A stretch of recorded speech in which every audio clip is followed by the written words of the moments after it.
Good evening, and welcome to another episode of Crit Test Dummies. My name is Peter Fleming. I am usually in the DM screen, which is, let's see here, poke that way. Oh, that screen, that window there. But today I'm playing again, woohoo! And our lovely friend, former player, and DM of our last special, Chris, is in our DM chair today, woohoo! So first of all, thank you, Chris, for doing that for me. Second, welcome everybody to our Halloween special. It's a week until, less than a week until Halloween. Holy crap, it's less than a week until Halloween. So we have a lovely special story for you today. The Haunting of Owlbear Lodge by a friend of the show, Jeff Stevens. He's written a couple of the adventures we've done in the past, House of Pain and Sorrow in the first arc, as well as Mistress of Blood Tower in the one we just finished. Excited to be playing one of his adventures and going into it blind. I have no idea what's about to happen, which, after playing some of his previous things, makes me very, very nervous. So, without any further ado whatsoever, I'm going to pass it over to our DM for the night. Chris. Hello, everybody. Now, we are back online and using Roll20. I have never DM'd on Roll20. So if anything goes wrong... It's my fault. Don't blame me. Yeah, blame me. It's fine. That's what most people do. All right. So, as any adventure usually starts, you are in the inn, a busy, bustling inn of Neverwinter. Maybe this is a good opportunity to introduce the characters and describe who you are and how you met each other. You probably just met each other recently, but how did you meet each other? Let's begin with Anna in my top right. Who are you playing tonight? You said Anna? That's you. Yep. Okay. Hello. You see really small figure in a cloak, in a really dirty cloak, that is sitting really quietly and politely in a table, sipping a small cup of tea, really politely, and trying not to do much noise, but she's actually doing a lot of noise. She's like sleeping in this way, like.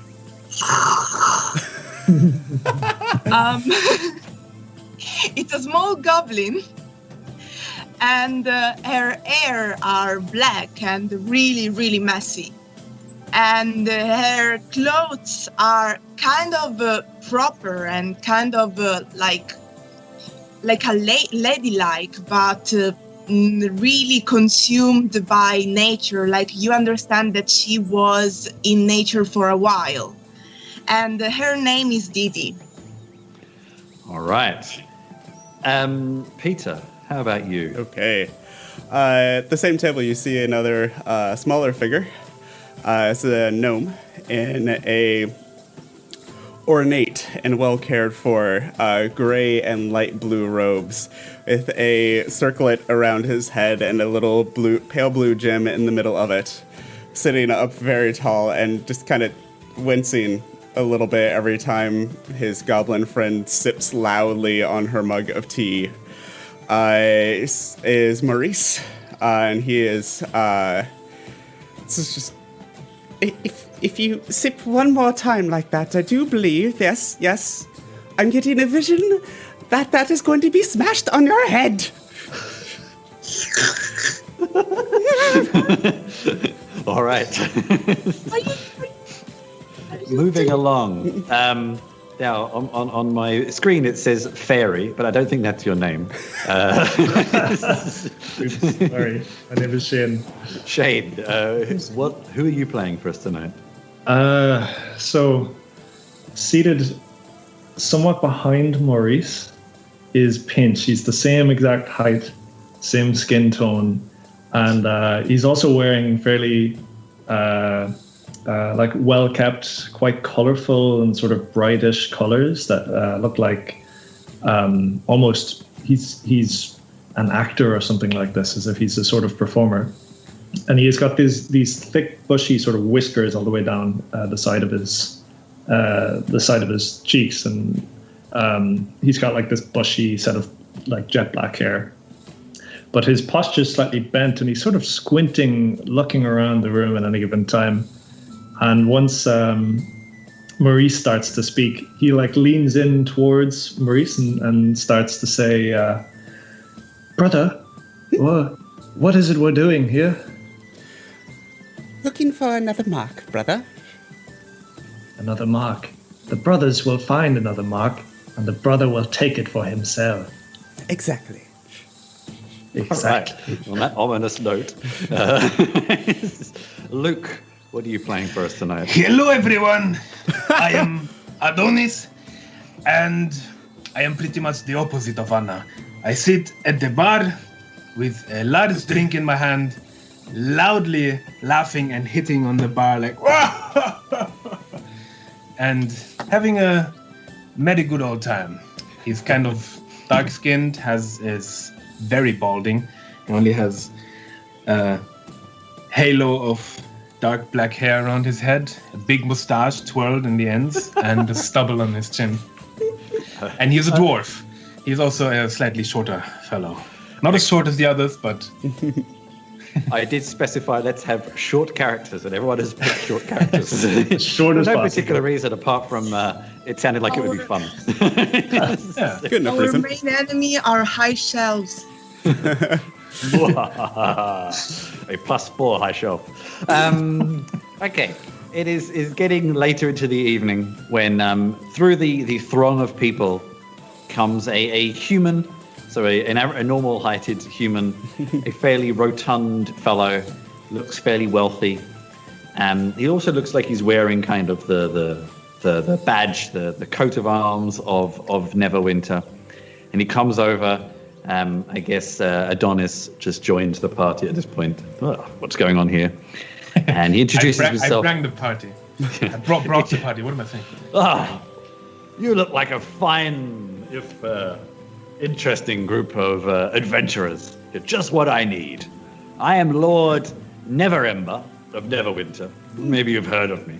Lord, you say? Yes, I do believe I have heard of you. Excellent, excellent. Right. Well, getting to the point. Have you heard of Owlbear Lodge? No. Oh, fair enough, fair enough. It was a fantastical hunting lodge we had in these areas where people used to go and hunt and stay there for a few days to hunt game and things like that.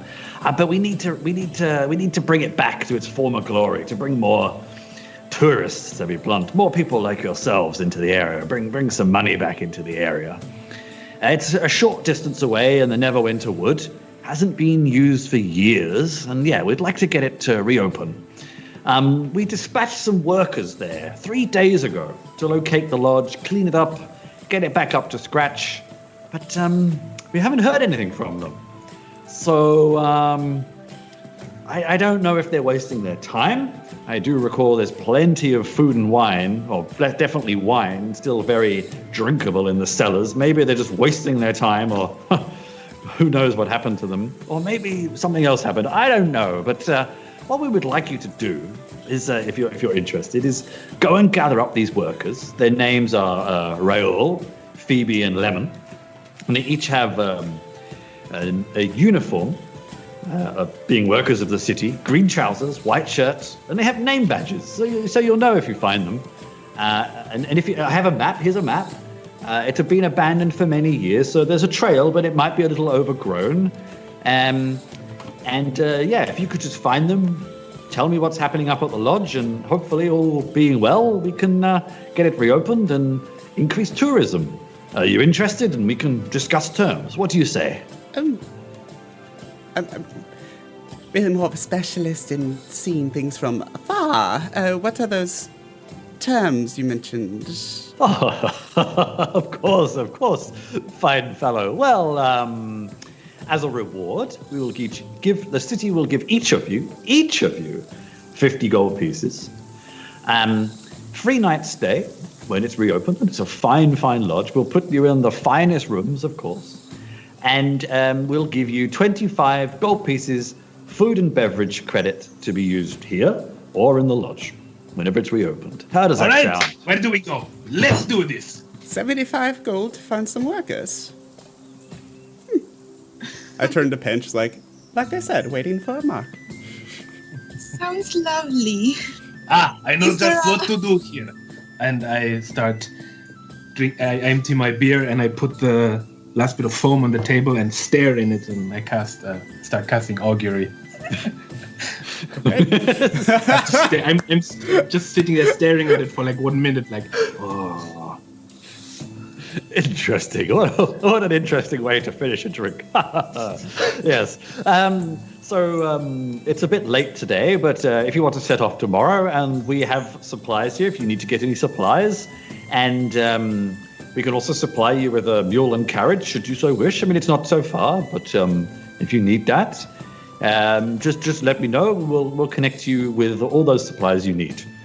Brilliant. Okay. Well, if you set off tomorrow, and we hope to hear back from you within a day or two, I guess. So in the meantime, enjoy some more drinks and food on me. And he calls over the bar staff, and you have food and drinks aplenty for the rest of the evening.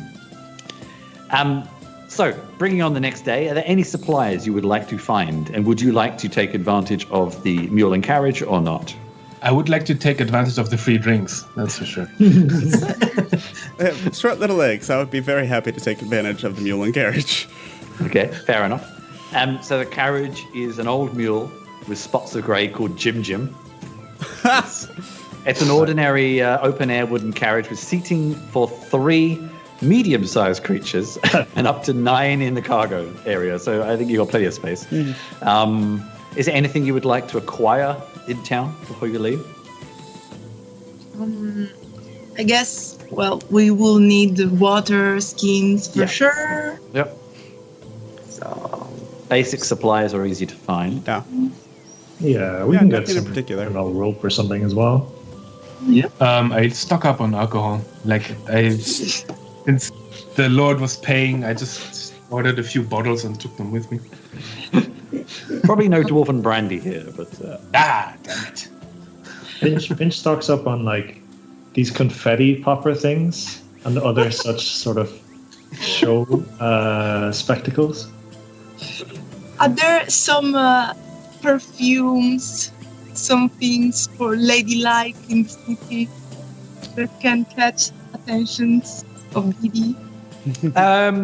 Cutesy. Give me a wisdom roll. Okay. Wisdom. Oh, I got for the first time. I got 8. an 8. Yep. So you find a shop that sells what you think is perfumes. Oh, Goblin perfumes. spray them, and I'm like, this smells good. This smells certainly good. You And notice it's- when you rejoin your party, they're kind of like, And instead, it's basically just garlic oil. like or cleaning fluid or something. Who knows? Garlic oil, that would smell amazing. That's very true. Garlic oil is probably fine, yeah. I just buy garlic oil because it smells good. It smells good for food. Yeah, I just pull like the neck cuff of my robe slightly over my nose.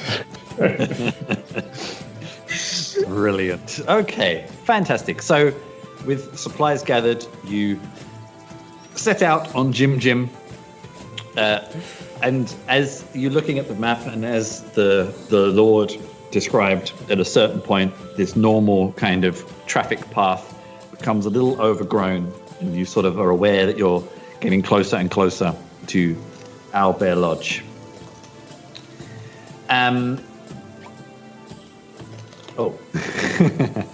Yes, my first mistake. We are now not in the tavern anymore. Not a mistake. I miss music changes all the time. There we go.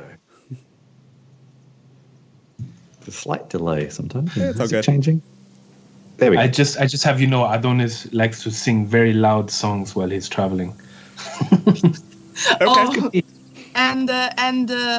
Didi is accompanying him with her bagpipes. This could be interesting. Okay. So you are traveling along the path. Give me 1 second. I just realized one thing I did not. Okay. Take your time. Yeah. D&D Beyond does not like being minimized. Okay, you are traveling along this path. It's a fine day. It's actually very pleasant. A nice spring day, shall we say. The birds are singing. It's crisp air. It's chilly, but it's quite pleasant. And you start to move down this overgrown path. And as you get further down the path, you suddenly notice this. It kind of looks like it sort of looks like a humanoid creature in the distance, and it's kind of bent down around a large form. You're not quite sure what it's doing. It looks like it's doing something to the large form. Yeah, from a distance, you can't quite tell what's happening. I'll leave it up to you how you want to approach. I'm just very curious as to what's going on over there, but don't change anything. Perhaps it's one of the workers. They must be, what's the phrase? Piss drunk. Would make our jobs easy. Hang on. Pinch. That's Shane. Yes. Would you like to give me a perception roll? Yes. 1 second. Perception. Oh, my perception's terrible. Ah! I'm also pissed drunk. Oh dear, that's a I natural rolled a one. 1. I rolled Oh a no, 1. 2. 2 minus 1. I mean, as far as you can tell, it looks like a humanoid creature. I don't know, doing something. Perhaps this man has had a little bit too much to drink, huh? So he's... I don't know what he's doing. Let's hope he's not puking on that thing, huh? Yes, that would be unpleasant. So do you For continue, whom, though? Do you continue ahead? Do you slow down? Or do you I think we continue in the continue cart? ahead. Okay. Yeah. As you get a little closer, you see this kind of... It's a human, but it's a very tatty, ragged-looking human. And it's got clothing, but the clothing is covered with yellow and green mold. And they're wearing a shirt, and the back of the shirt reads, as far as you can tell, there's a few letters missing here and there, Owlbear Lodge. And you're pretty sure, especially I do believe we have a ranger in the party, you're pretty sure that it's a bear, but that it's eating the bear? Oh, I have seen people like this. My cousin Mitsos, when he went out drinking, he would go crazy. And it would always look just like this. His shirt ripped up everywhere. I'm ready not to go drinking with you. You're missing out, my friend. And as far as you can tell, like you're talking, your cart is making noise. It doesn't seem to be particularly bothered by your presence. It's just eating this large brown bear carcass, like sticking its head in, and it's pretty gross. Hello I there. have been this hungry before. Huh? Hello? So I'm not maybe really clever, but that doesn't seem natural. Maybe different customs, you don't know. Can I get a nature check? Certainly. Go for it.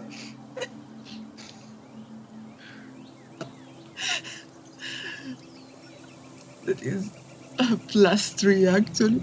That's not bad. Oh, hey, 11. 11. The brown bear is a brown bear, you know that. Yeah, you recognize this it's a human. What It's about the mold? It's covered with mold. It doesn't look very healthy. So you're not entirely sure what exactly it is, but you've heard rumors of things like, shall we call them undead creatures? How close are we right now? As close as you want to be. It really does not seem particularly bothered by you. It's just busy eating. As we get within about 120 feet of it, I'm going to cast message at it. Okay. And just like, hello? Are you okay, sir? This is where I 100%. So I'm just going to say you get nothing. That's odd. Yeah. I'm curious, but I'm not. Yeah, Yeah. I'll call out at the top of my voice, like, Stranger, you are approached by the mighty, magnificent, and great Maurice. Yeah, you don't have to do that on the road, but yes, that is This, true. this kind assistant. of this sort of face looks round at you, like, and it's basically got, I don't know, a bit of like bare arm in its. I mean, bare as in BAR arm. In its face with this blood and gore dripping down its face. It just kind of looks up at you like, Don't you want some spices with that? and then just kind of looks like very uninterested and just goes back to what it was doing. I And suggest sticks its, pass as it far as by, you can brother. tell, is sticking its head right inside this bare stomach at the moment. It's like, I won't judge. I mean, so as I say, as far as you can tell, it's not particularly bothered by you. You have to kind of maneuver the cart a bit around it, but you can just ignore it if you want. It's up to you.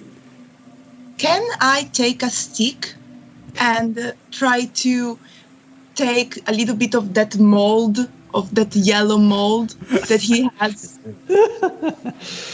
Okay, I'm going to say, A, you have to get off the cart. B, yes, but I would like a, I think we're going to go for a sleight of hand. No, let's just do a normal dexterity. No, hang on, stealth. Stealth, I forget that is actually an ability. Stealth, but I'm going to say you can do it with advantage. Okay. So just roll twice. With this extension thing, I think you can right-click and get it as well, but I'll leave it up to you either way. Just click it twice. 1 and 2. Okay. Nice. All right. 18. It's an 18 and a 13. That's totally fine. This thing this Evil creature Draco. is very, very occupied with what it's doing. You kind of poke a stick in, and you get a little bit of this mold, and you have it on a stick, and well, it's up to you what you want to do with it. is it I undead? guess that I'm gonna wrap it in a little bit of cloth from my cloak and put it in my bag. Okay. Interesting. Interesting. Very good. Okay. And it just carries on munching away. Do I know if it's undead? You're a cleric, aren't you? Yes. Oh, well, yes. You definitely know it's undead. I'll even tell you it's a ghoul. I whisper to the others and tell them that this thing is not of the living, in case you haven't noticed. It is a ghoul, I think. So, I don't know. It's evil thing. Maybe we should kill it. can we just go around it? Of course we can, but where I are think the that fun has in my that? vote. Well, he's killing a bear. I think that it's alright. I don't know. Today a bear, tomorrow a man or a woman. Huh. You can look like a bear from afar. Yes, I think that only adds to my point, no? I mean, I will bow to the will of the group, but I think personally we should put this thing out of its misery. But it doesn't seem harmless. Yeah, it looks Yes, quite it does happy to not me. seem I harmless. just- Very true. Are you harmless? She speaks to him and asks him, "Are you harmless?" Are you still on the ground? Yes. And kind of just, again, looks up and its head is just like covered with bear guts. And it just looks at you like, looks at you with no interest whatsoever And just then sticks its head back into the bear stomach, doing what it was doing. See, he's fine. Let's Look like it killed the bear. not poke the thing with the stick again. All right. Let's say you continue onwards.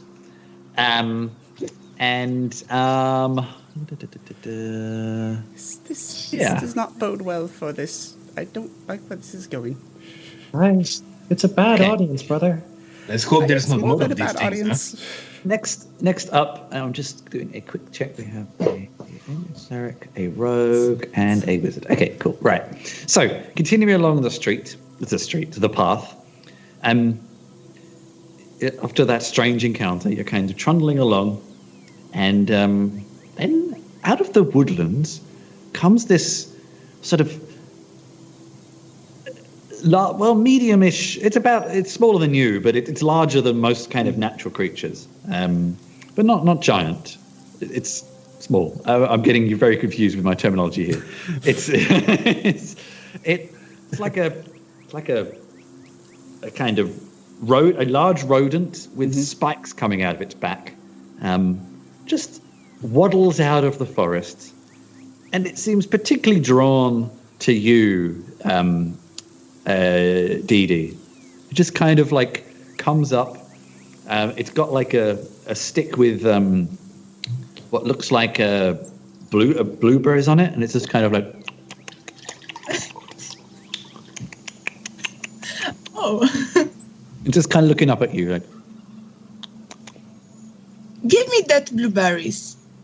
I want it. She tries to take those blueberries too.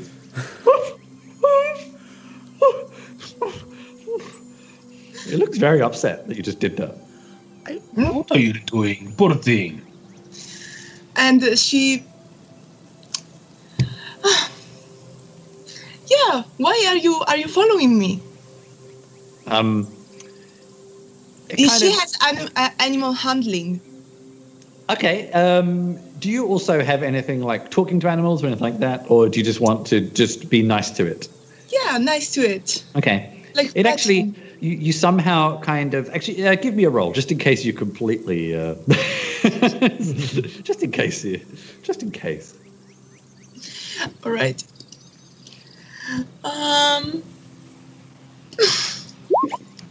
So Okay. it's a 9. It looks slightly annoyed with the fact you stole its fruit, but it actually looks pretty relaxed, and it kind of, like a little bit like a cat, it kind of stands on its back legs, like shows you its belly. I have speak with animals, or speak with small beasts as a racial thing. So I'll turn to the porcupine hedgehog thing. And it's like it's okay. She's weird but harmless. I'm gonna scratch his belly. Got any food? Got any food? Got any food? I got the stick with the mold.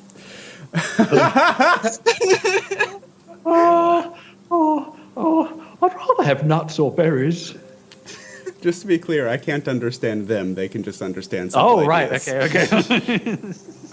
All right. Fine. Oh, You that's can tell right. it's just asking for food, basically. It's Okay. like- I whispered to Pinch, like, are they talking to the rat? what does I Pinch think say? the goblin one is, troubled. Although my brother, he knows what he's doing. Yes, the great Maurice is fantastic. Yes, I agree with that. I think the ghoul is here to watch the show. What? Ah, you're fucking with me, huh? It's just kind of looking like it wants to be fed, and it's pretty friendly. It's got these giant spikes on its back, but it's being pretty friendly. All right. I'll break off like a piece of like dry rations or something, whatever we stocked up with before leaving. Yeah. And give just him a sip of ale. toss it to him. It's like, there, run along now. It's like, oh, and it kind of like hops up on your cart and just sits there. That's not what. Oh,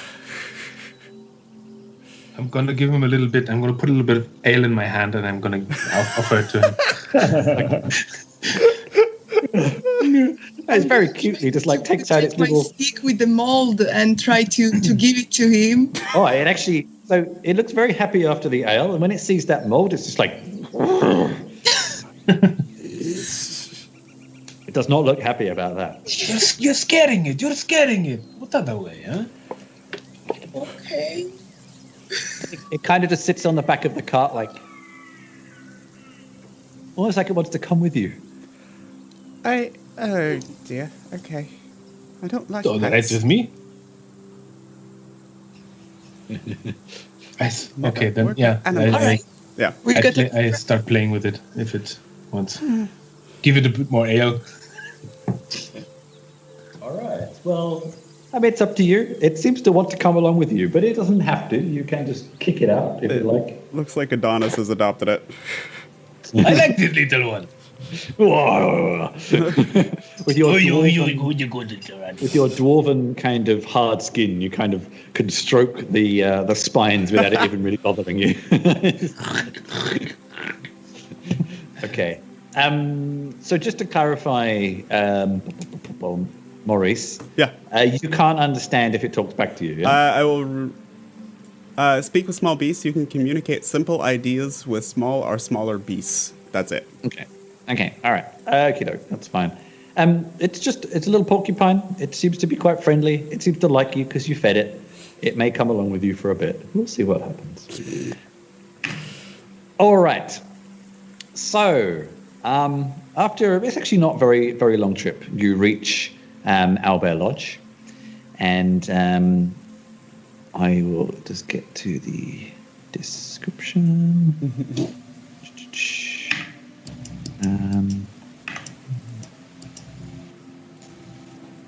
Yeah, you pull up the cart in front of this. The dense forest opened into a thin clearing. Then there's a large wooden building, and you've come from the main entrance. There's a dilapidated wooden porch, and its stairs are overgrown with vines and ivy. And the steps lead up to a huge set of double doors, which but are broken, some are rotted away, hanging from the hinges. And you can, in fact, see the entrance hall from where you are. So I will attempt to hopefully do my first reveal on the Roll20. Can you see that? Yep, we can see the porch. Good. So this is the porchway. Yeah. And there's a couple of trees you can tie up the horse and cart, the mule and cart to, if you like. And yeah, this is the lodge. You can also see in the distance, I think you can see on the map, but you can't obviously see inside. There's several outbuildings. One small one over to the, I'm going to arbitrarily say the west, imagining we're just north, south, east, west. One small building out to the east with a larger building behind it. You can see from here as well. So this is quite obviously the lodge, and you do see a kind of like a sign hanging off a half-broken chain of like Owlbear Lodge. That's So, question: how's the nature around the manor? Okay, it is it's a fairly normal-looking forest, and you as a ranger would definitely. And also, I think gnomes are reasonably nature-minded, aren't they? We're forest gnomes. Yeah, it's a pretty normal-looking forest. You're pretty sure this forest is full of game. You would imagine why this was a popular hunting lodge. What you think about that is of course up to your individual characters. And are any of you from around here? Do you think, or? I think I'm from Neverwinter, city gnome through and through. Dwarf, not gnome. Sorry. Okay. Either of the gnomes from here? No, I imagine we travel around quite a bit. Yeah. Okay. And then Adonis, give me a history roll. With pleasure. I am proficient in history, though, if that makes a difference. Wait, I think I can add something. I have expertise with this. Did it add expertise to I that? think so. You got a +4, so you must have rolled a 2. Yeah, well. Okay, you've heard of these forests. You've never really spent much time in them. You like the city. Yes. Yeah, so you're pretty sure these forests, they're pretty deep forests full of all sorts of beasts and creatures that would be good hunting game. You've heard, maybe you remember hearing about the lodge some time ago, Adonis, but you can't remember much about it. Never really appealed to you. It doesn't seem particularly unusual here at the moment. It's been abandoned for a couple of years, so it's made of wood, which is a bit dumb, really. It's going to rot quite quickly, but okay. It seems pretty normal so far. Okay. Done an awful job of starting to fix the place up, it seems. Well, the workers were just sent to check it out first, so they wouldn't have had much time yet. So. Clearly. Wait, is it our job to fix the wood? No. You're here just to find out what happened to them, check everything's okay, and report back. Did that... So we're here to find the workers, yes? Mm-hmm. In that thing that we saw, it had a thing on its back with letters, and did anyone else... So that was, just to clarify, that was a worker from the lodge. You've come to look for workers from the city. Okay. But actually, when you think about it, the fact it was a worker from the lodge is mighty intriguing. I can see it. I can see here a bush shaped like a swan, a bush shaped like a heart, a bush shaped like an angel. It's gonna be lovely here. Could be. Shall we go look for the workers? Yep. Come on, let's tidy this place up. No?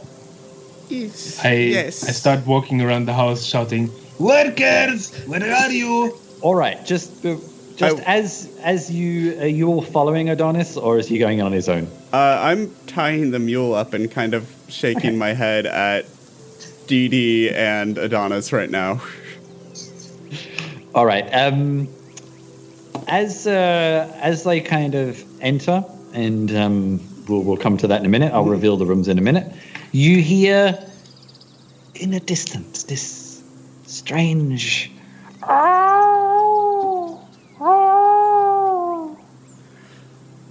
coming from within the woods somewhere. They have wolves here? Dee Dee, what was that? I think that was a lynx. But Dee Dee, I will tell you as a ranger, you won't have to roll for this. Exactly. It sounded Like a dinosaur. It sounded kind of like an owl, but not quite. Oh shit. Uh-oh. Foreshadowing. But it also sounds like it was some way away, Really far away. as far as you can tell. And do I see any trace around the house? Any prints? Sure. Actually, yeah, go if you like. That I do believe. I think this is always a bit vague in D&D. I think that is survival. Check the fog real quick. Let's do survival. Where is it?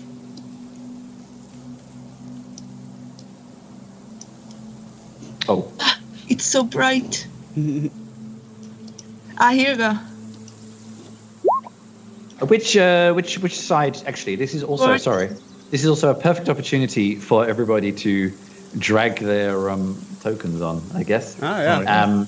So if you, Anna, if you click on, and Shane maybe, I'm not sure, if you click on the newspaper icon in Roll20, you'll see your character picture, and you can just literally just drag the name onto the map.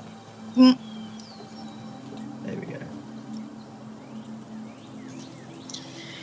It's So which side do you go around, Dee Dee? I'm gonna try to look around. Here. I don't know, here?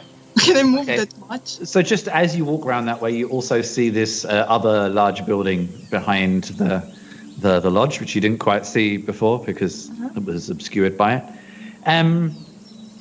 You do not find any. You find animal tracks, but just what you'd expect. It's an abandoned building in the forest. There's going to be animal tracks. There's some deer. There's some probably some boars, some birds. Nothing particularly out of the ordinary. Rabbits, rodents, just bits and pieces, things like that. Nothing particularly unusual. Yeah. So, Adonis. Is Adonis back? Mm-hmm. Oh, yeah, you are. Yeah. So, Adonis, I have the map out such a far zoom, I can barely even tell who's who on the icon here. So, if you just add your token on, and now revealing this shape is slightly fiddly, so give me a minute. As you enter.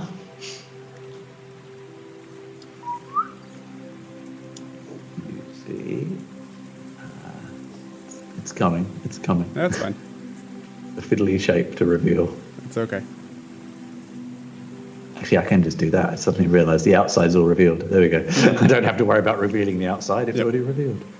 So, as you enter, you see... Yeah. I suppose I'll go in while the other two are kind of going around the outside. I'll start going towards the inside. No, I'm also coming back to the other side. I was just checking around on the sides a little bit. Inside this is the main foyer, obviously. This main door leads to a grand foyer. A large circular podium stands in the middle of the foyer, surrounded by 4 wicker chairs.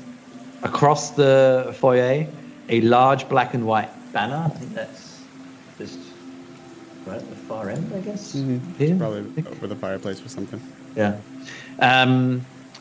Hangs from the ceiling. It reads, "The Great White Ferret Hunt," in Common, Elvish, and Gnomish. Ah. Oh. The podium is about 5 feet tall, 10 feet in diameter. I should have done my metric conversion for this game. I didn't. Sorry, Peter. Covered in sort of dust and as you'd expect. Yeah. And that's about it. You can also see whoever wandered in further, which I think is Adonis. There are 2 corridors going off to the left and the right. And in the far distance here, you can see these dining tables set for groups of people. And that is pretty much it. So what would you like to do? I kind of elbow pinch. It's like, announce me. There should be people here. He looks around and like hops up, steps forward, pulls out one of his little the things he bought earlier in the shop, and pulls it. A little spray of confetti like pops out. He waves a hand and he casts minor illusion, and there's a trumpet sound. Welcome! I announce to you here the great Maurice, who has entered the building.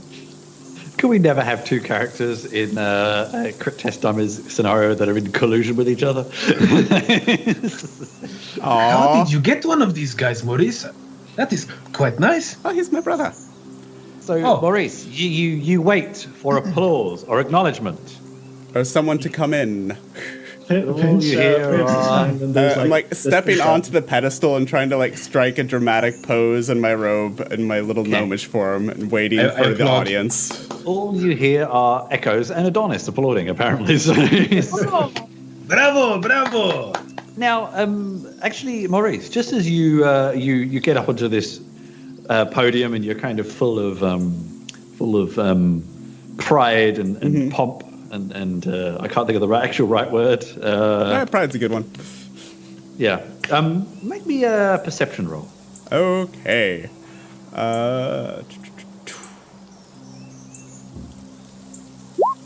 12. Okay. You, as you're kind of getting down off the podium, you notice that some of the dust is sort of, it's kind of yellowy. Which doesn't really bother you, but it's odd. And also you see 4 large animal footprints on the podium. Dee Dee, do you know what these footprints are?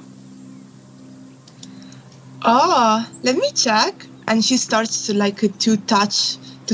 touch them and lick them a little bit. Okay. I would like a nature check, please, Didi. Okay. Nature. Nature. 14. This looks like okay, so it's interesting actually. It looks like the footprints of an owlbear. But the interesting thing is, in the last night when you were in the lodge, in the inn in town, when you were sort of talking to the Lord and talking maybe to locals about it, and it was mentioned that the lodge was called Owlbear Lodge because it used to have a giant stuffed owlbear mascot. Mm-hmm. And so as far as you can tell, it actually looks like maybe that's where this is where it used to stand, because you could tell it, like, especially when you lick it, it's like, I don't know how you can tell this, but let's just go with it. It's like this has been dead a long time. You know, it's not fresh. It's more like prints left behind by something that displaced light and stuff like that than an actual creature. But yeah, it's kind of odd. Owlbear. This was the taxidermy of the owlbear. The taxidermy of the owlbear. Taco what? Yeah. Tacos with derby in it. What? Yeah, the taxidermy. Okay, so just in case the map isn't clear, let me know if I haven't accidentally not revealed things. In this giant hallway, you see 2 corridors off to the left and the right with multiple doorways. I think 3 on the western side, 5 on the eastern side, and there's also 4 doorways in this main foyer, 2 to the east, 2 to the west. So, yep. I think we should find these people and get out of here. I don't like this much. I have to agree with the little one. I turn to Adonis like, you said that thing back there was undead. I mean, I've heard stories, but is that common around here? Undead are generally not that common, but they happen, you know? It's just... Okay. But usually people take care of them, but, you know, I was overruled, so don't worry about it. Well, Oh, by the way, I should have specified as well. The little porcupine has kind of nestled itself on Adonis' shoulder. He's probably drunk by now. He's probably sleeping. Sleeping on your shoulder. I suppose we should start checking rooms then. Adonis, pick a room. I'll follow you in. Okay, I close my eyes, point at my finger, and turn in a circle, and then just stop and point at a door. Well, in theory, we have 6 potential directions, so I'll roll a d6. All right. Someone 4 did. Okay, 4. Oh, so sorry, I thought you meant I should roll. That's fine. It doesn't really matter. So that would be, on my reckoning, yeah, the first door off of the foyer on the Right side. east. Let's say left and right. It's easier. So this one? Oh. No, the other one. This here. This one here. No. The Pick top, the one the you top want. one of these. That one. I can't. Oh, I need to change the pointer. That's why I can't. Okay. Yeah, that one there. That room there. Exactly. Okay. So, now I just need to my map and this map. I wish I could. Actually, that'd be one thing to be cool to add to Roll20 is like numbers of rooms. The DM layer. I should have done that. Okay. No. Great. That one. After you then. Oh, and actually, Sorry, one thing I will quickly add in, it wasn't clear to me until I checked the numbers there. The far end of this foyer with all the tables in is actually a separate area you can also explore first if you like. It's up to you. Oh. Okay, is it very obvious that it's empty? There's no one there. There's no one there. No. Okay. Yeah, I'm definitely in the mood of let's find the people and get out. So I go to the door and I knock on the door loudly. Hello, anybody home? Okay. I turn to Maurice. have you tried opening it? Good idea, my friend. Actually, Adonis, before you do, just when you knock and shout, give me a perception roll. Perception. Coming right up. I'm good at this. 21. You do actually hear a slight shuffling sound coming from behind the door. Oh, Maurice, come here. I think I hear something. Put your ear against the door. I trust you. I'm fine back here. Come on, there's nothing to worry about. You're with me. And I open the door. Okay. The door opens. It was unlocked. It was closed but unlocked. It opens into an office-style room. A large tapestry of an owlbear. Oh, actually, I'll reveal the room. No.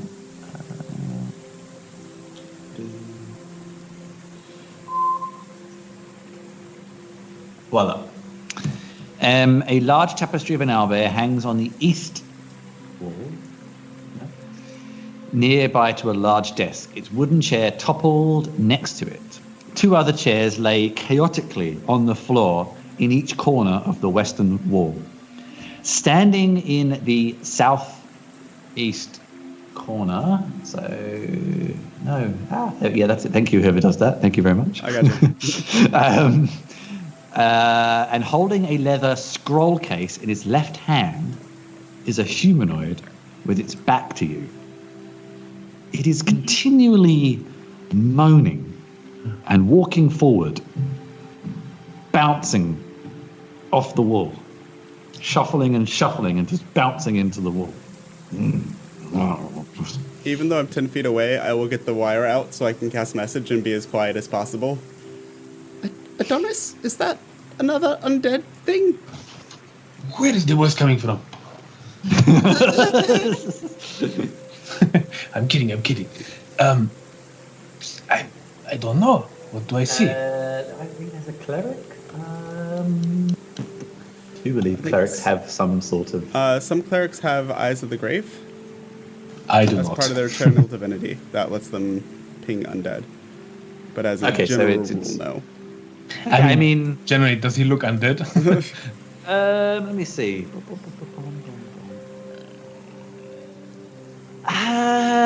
From where you can tell, I mean, it's somewhat similar to the ghoul you met earlier.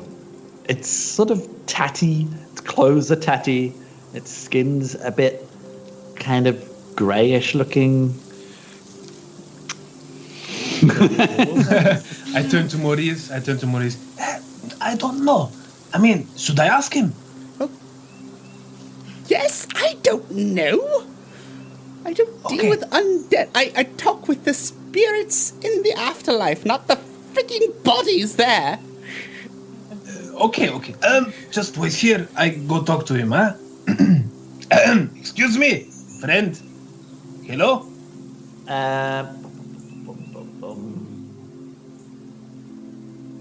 It doesn't seem to react to you. Hello? Hey, wait a minute. answering. I may have an idea.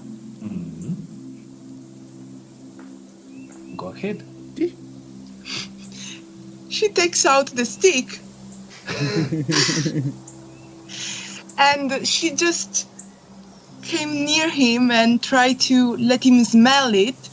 So maybe the smell attracts him. Hey! Smell it? Are you actually poking it, or are you just sticking it nearby? Nearby. Okay. It still doesn't react. But as you've had to get quite a bit closer, Closer, yeah. you can see it's a woman. Mm-hmm. Oh no, hang on, sorry. No, it's a man. Sorry. it's a man. I want those. It has this leather scroll case, right in its right hand. And yeah, it just seems to be constantly just walking into the wall, bashing itself into the wall. Brother, Yes, brother. case might be really valuable. Do you think you could? Well, yes, my brother. Of course, for you. But I also thought, brother, this could make an excellent member of the audience. I could convince it to be your patron and supporter. Just get the case this time, I think. Of course, my brother. You're so clever. Next time, I'll make a supporter. Yes. Yes. Oh. So if you're doing what you think I'm doing, Pinch, then I would like a sleight. Oh my God, sleight of hand. You have a +7. Oh my. Okay. All right. Go for it. Pinch can also do it at a distance. He has a specific form of mage hand that can be used as the sleight of hand. Wow, I like this class. I think I might do this myself next time. That's Okay, very cool. go for it. So do you still have to roll, or Yeah. is it? Yeah, of course. Yeah. One second. Go for it, please. Arcane tricksters All are right. kind of awesome. Describe, because I've never even heard this, but Come on. also just describe how this looks. So Pinch is quite used to this. So he's like still, his posture is really terrible. He's still like sort of hunched over a bit, and he steps almost naturally towards like the corner of the room where the other two might be. Like Maurice is somewhat between Pinch and the others.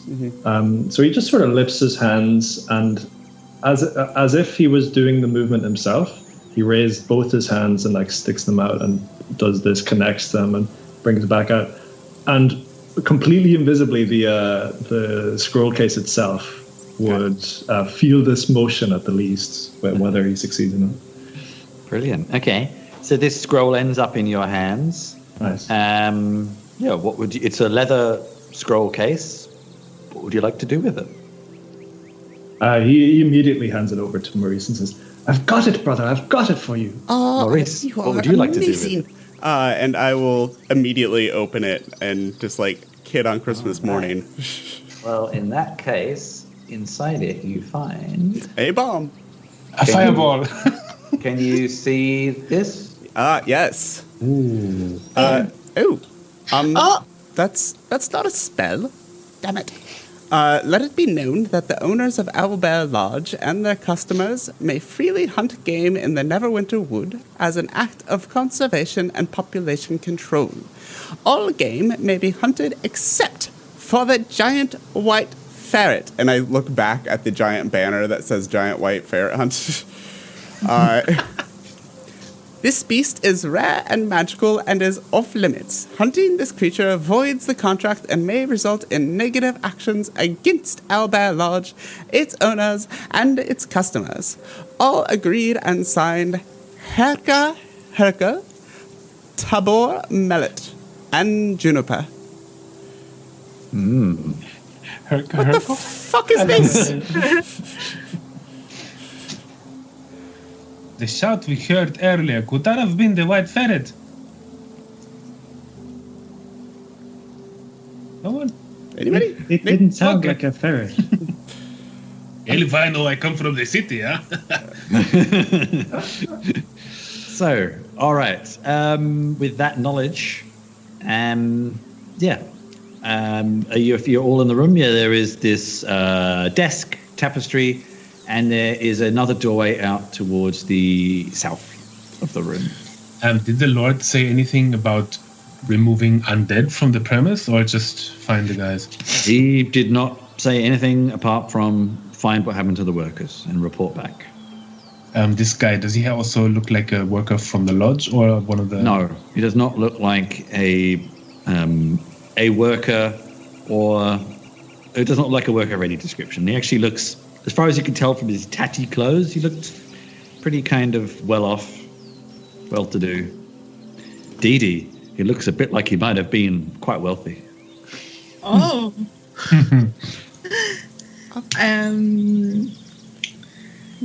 That's good.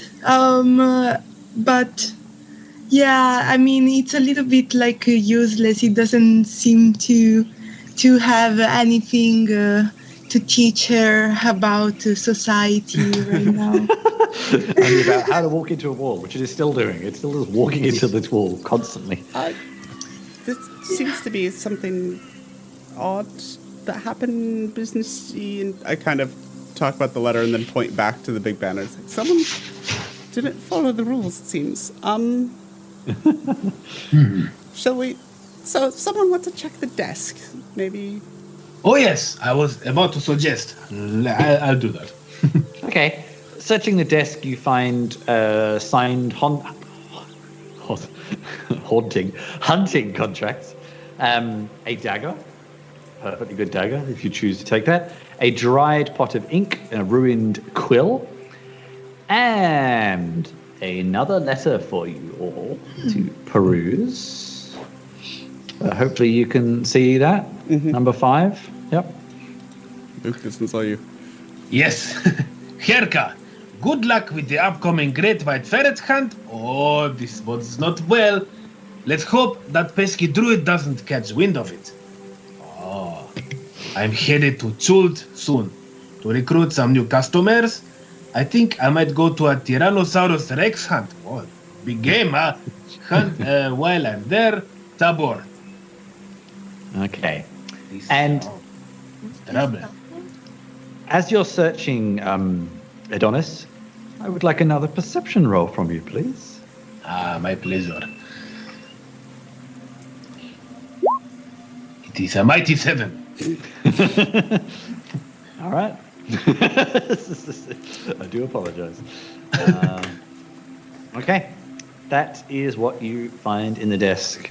Do you want to take any of the other items? Sorry, what else was there? A dagger, a bunch of just contracts from people who stayed in the lodge, a dried pot of ink, and a ruined quill, and the letter you just read. I take the dagger and look at it. Does it look like anything special? It's just a normal dagger. No, I'm not going to take it. Okay. Oops. Does anyone want to do anything else or move on? Brother? What were the names of the others on the letter that you first read? It's Herka, Tabor, and Juniper. And that one was to Herka from Tabor. So apparently they decided to have a ferret hunt and then decided to not have a ferret hunt. Or the other way around. It's not clear. Strange people, huh? Changing their minds? Oh, that happens, huh? And meanwhile, this humanoid just keeps walking into. Actually, I should have put down a. Hang on. Dunk, dunk, dunk. All for closing the door and pretending that he's not here. Are we not doing that already? Just for the sake of collectionism, I want to check if he has some mold.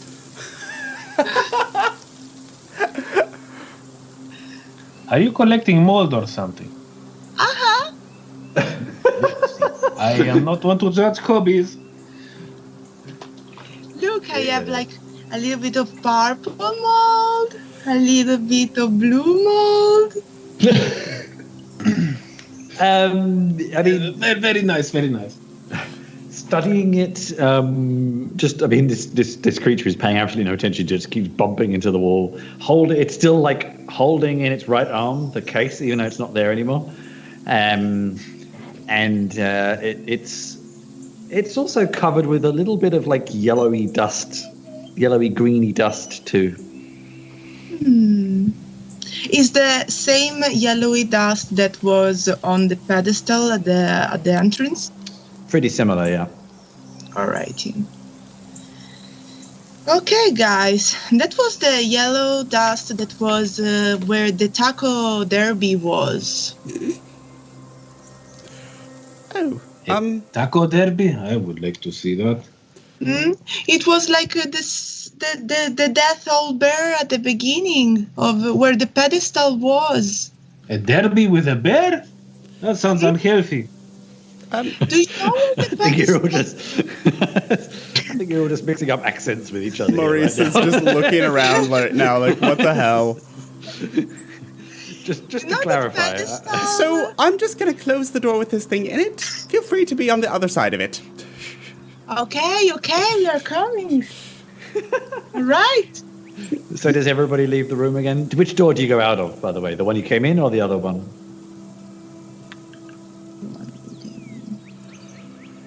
Okay. I figured the one we came in, but Yes. Maurice is the door opener here. Actually, that's me. Okay, where to next? I'm gonna start looking around the foyer again and see if I find more of that yellow dust stuff. Actually, so as you turn around, you notice it wasn't there before, but it now seems to suddenly be there. Stood on the large dining table in the middle is a giant eagle, gold in color, but missing feathers and with clumps of white fluff spilling from its body. Is standing on the table, tearing like, well, it looks like flesh, to be perfectly honest with you, from somewhere like just hidden behind the other side of the table that you can't quite. So it's like got its see. back to us. Well, in a birdie way, birds can kind of see at the sides. Yeah. But just like, so the body is over there somewhere. Yeah. Okay. And maybe it's slumped in the chair or on the floor. You're Okay. not quite sure, but So wait, Go ahead. is that alive? it's moving. It's doing things, but it's gold. Guys, what is that? How did we miss that? Where the hell did that come from? I don't know. That's up. Like, I'm gonna take a quick glance around. Is there like a giant open window somewhere? Like, where did a giant eagle get in here? I mean, to be fair, the place is somewhat rotting. There are gaps, broken windows around where things could have come in. There's doorways leading to who knows where, as far as you're aware right now. So it could have come in from anywhere. If you look up, you may notice there's a few holes in the ceiling where it could have come through as well. I suggest we leave very quietly. Brother, Well- perhaps it's an illusion. Like the ones you have me make, remember, brother? I don't. Shush. There is Didi that is actually looking quite hungry to the eagle and says, "That looks tasty." There's a slow head turn towards Dee Dee. Actually, in answer to your original question, the Great Maurice, as you also turn into the northeastern kind of corner, effectively, of the dining room. Oh, sorry, northwestern. There is a greater concentration of this kind of greeny, yellow, dusty type thing as well. But this bird this eagle, you recognize it as an eagle, is pretty much ignoring you. It's pretty happy with what it's doing. Does it look like a stuffed eagle? Like, does it have the... You said this has, like, stuff coming out of its chest, right? Give me a Does it look like taxidermy?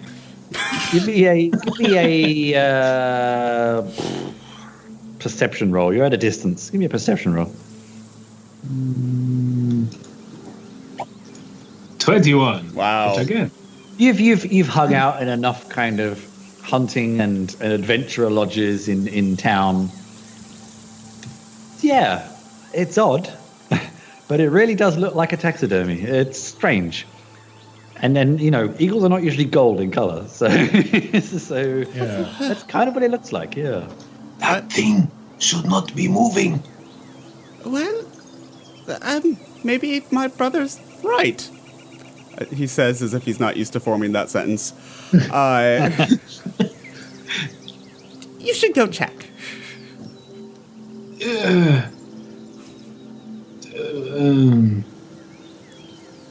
As I Okay. slowly back away from the eagle. I know how to deal with an illusion. Where would you like Stand to back aside. away to? Oh, no. I mean, are you? Yeah. Which way do you want to back away to? I'm just backing up away from the dining room table, so I end up next to my brother. Okay. It's just happily feasting on Something. what, as far as you can tell, is flesh. It's happily it's being left to itself. What would you like to do? Hello, Mr. Eagle. Pinch steps forward and like puts a tiny hand up to the chest of Adonis and says, "Stand aside. I know how to handle illusions. I know precisely what to do. Oh, okay, my friend, go ahead. What do you do? They have one precise weakness." Oh, He dear. lifts up his finger and like steps towards it with his outstretched hand and goes to poke the eagle. Brother? Careful. I will be brave for you, brother. I would rather you be alive for me. The eagle turns a beaky, decrepit head with this white stuff coming out of its cheek and a beak that still looks vicious, if a bit broken. Did not look happy that you just poked it. Let's have some initiative. Oh, that was bound to happen.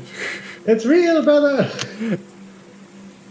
It's quite alive. Now, I'm sure there's some actual special system for this in Roll20. What is there? There is, but I almost never use it. I don't think I've enabled it. 5. I'll just write it down. I find it much easier. That's what I do. So,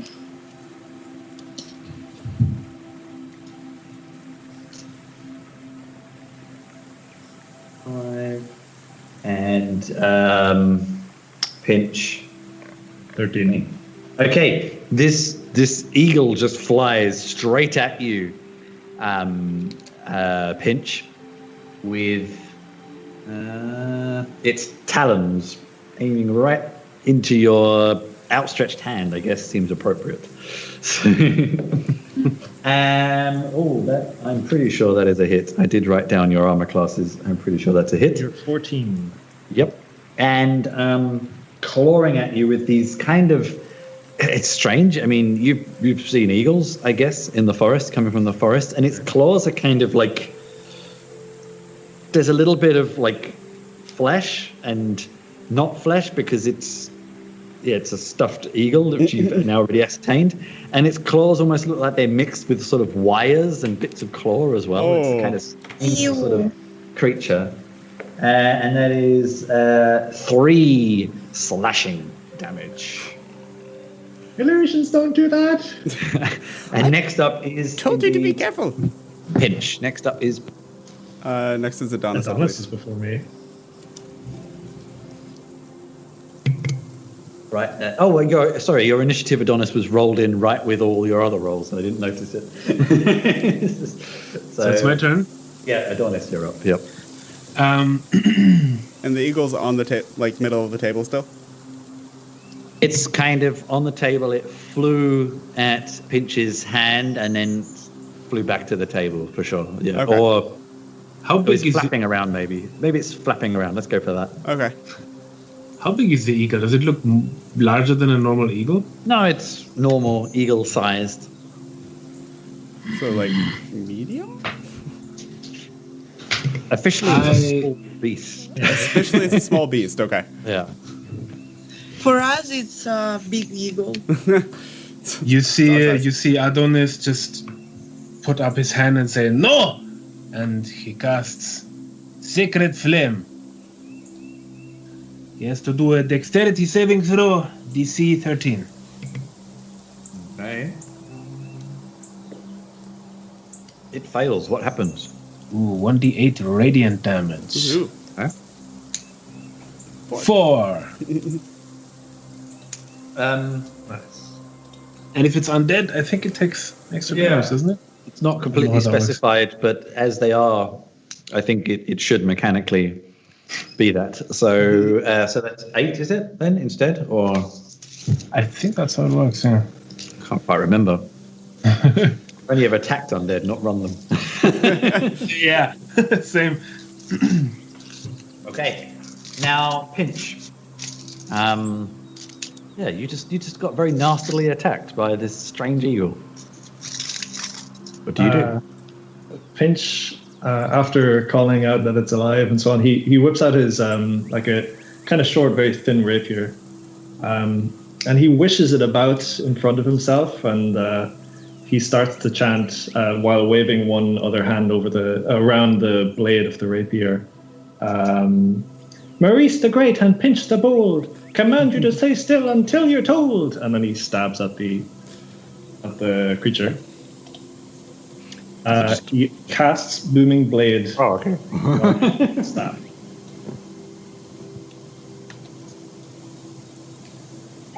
Let's see.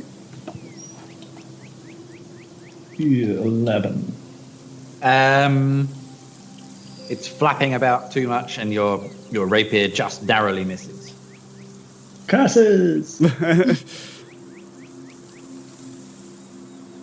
Next is Maurice. Over to you. Brother, I told you to be careful! And I will start casting a spell, and I'm going to cast... where'd my spells go? Where'd my spells go? Ray of Frost. Okay. So... 21 to hit. Mwahaha. It is a hitty hit. Okay. On a target, it takes 1d8 cold damage, and its speed is reduced by 10 feet until the start of my next turn. So that is 6 points of cold damage, please. Is it cold or is it frost? It is cold damage. Okay.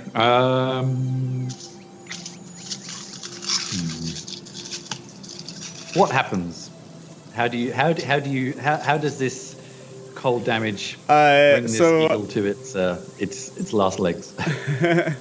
As it's kind of flapping around, a beam of bluish white energy, kind of matching the blue on my robes, shoots from my finger and hits it, and where it catches the wing, there's just this frost that spreads out across the wing that gets hit. Okay.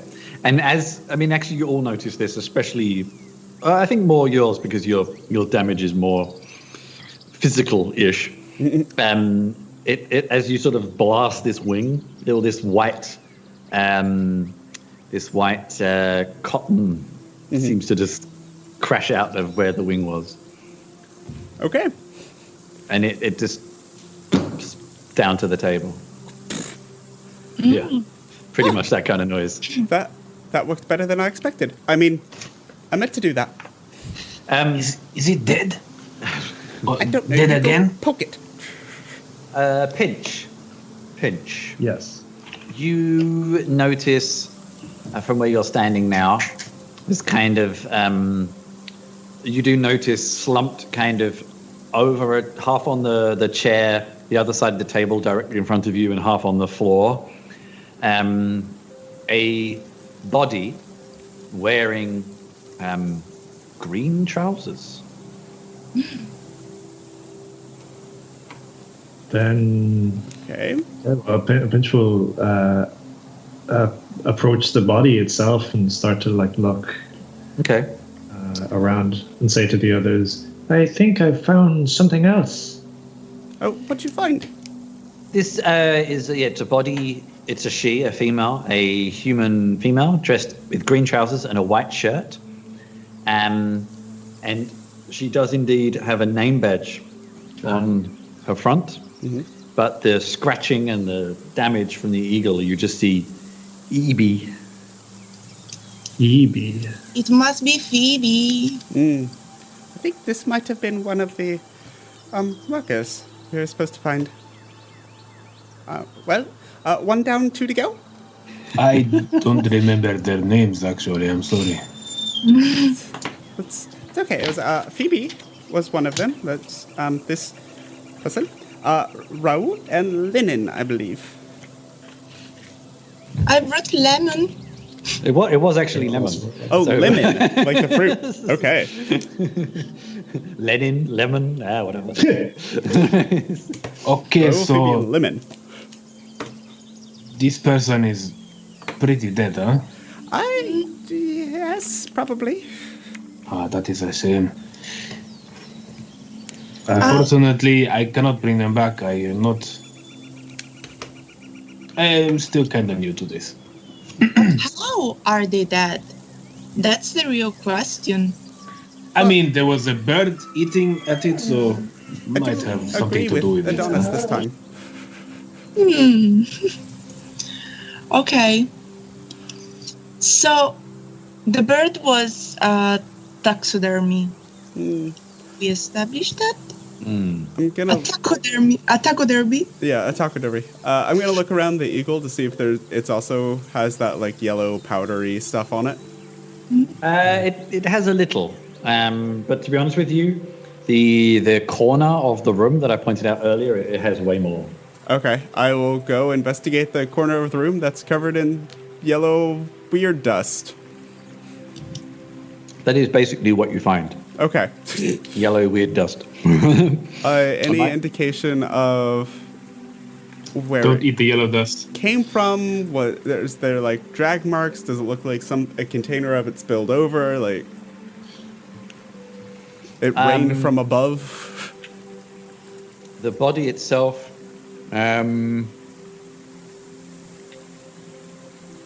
I was trying to get a sense of where this dust is coming from. oh, okay, that you cannot tell. I mean, there's definitely marks of things having moved through it, which don't help, but you can't really tell its source right now. Okay. Okay. Didi is gonna try to put a little bit of that dust on the corpse. Okay. Ooh, that's an eventuation. Sprinkle. I've got another ray of cold ready and waiting as she does this. I'm just a curious person. Nothing. No, just Nothing- on one leg. Just on one leg. Nothing seems to happen. No, nothing seems to happen. Huh.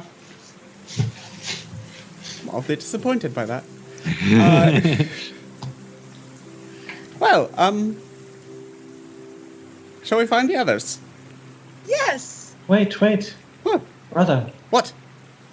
this eagle, he has really wide open eyes. I can make it your audience.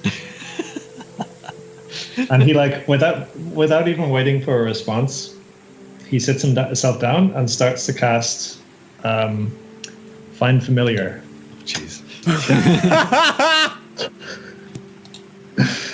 Which is an hour-long ritual. I can summon. There's a list of creatures here. Unfortunately, eagle is not on it, but hawk is there. I would like to cast a ritual to create a hawk. And this So- takes an hour.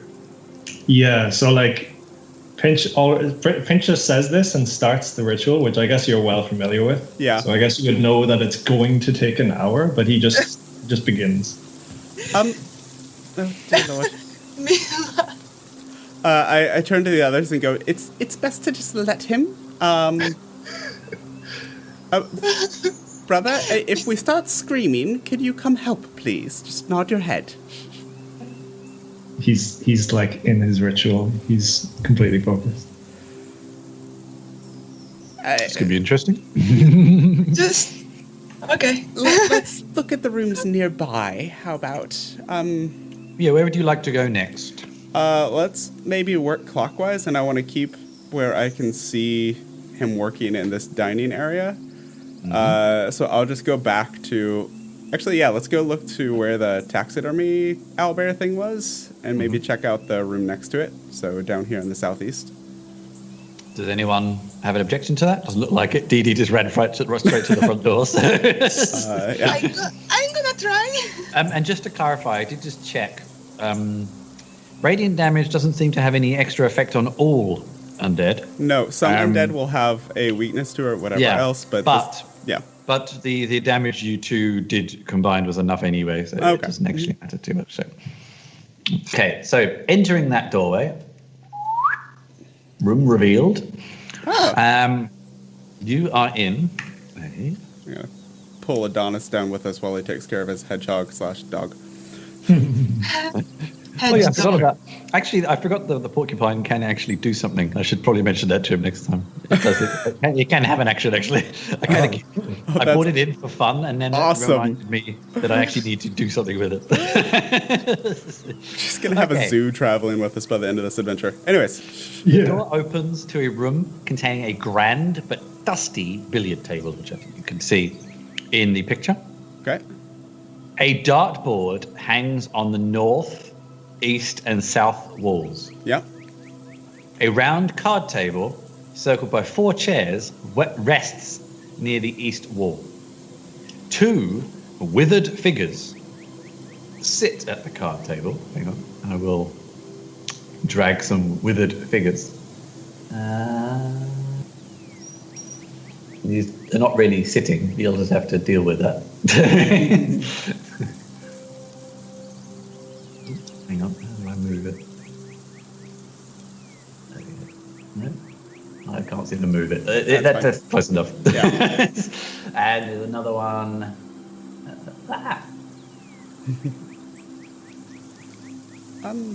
That's close enough. There we go. 2 withered figures sit at the card table. One dressed in a blue hunting jacket with a stack of platinum pieces in front of it. Oh. And the other is wearing a red hunting jacket with only 5 platinum pieces. Sorry, go ahead. A pile of platinum pieces and face-down cards sit in the middle of the table. They turn their heads and look at you. As they do, the billiard balls make a click, clack, clack sound. Alone. Yeah. Without being moved by anyone. Apparently so. I am like there's this almost sheen over Maurice's eyes as he stares at the platinum pieces. What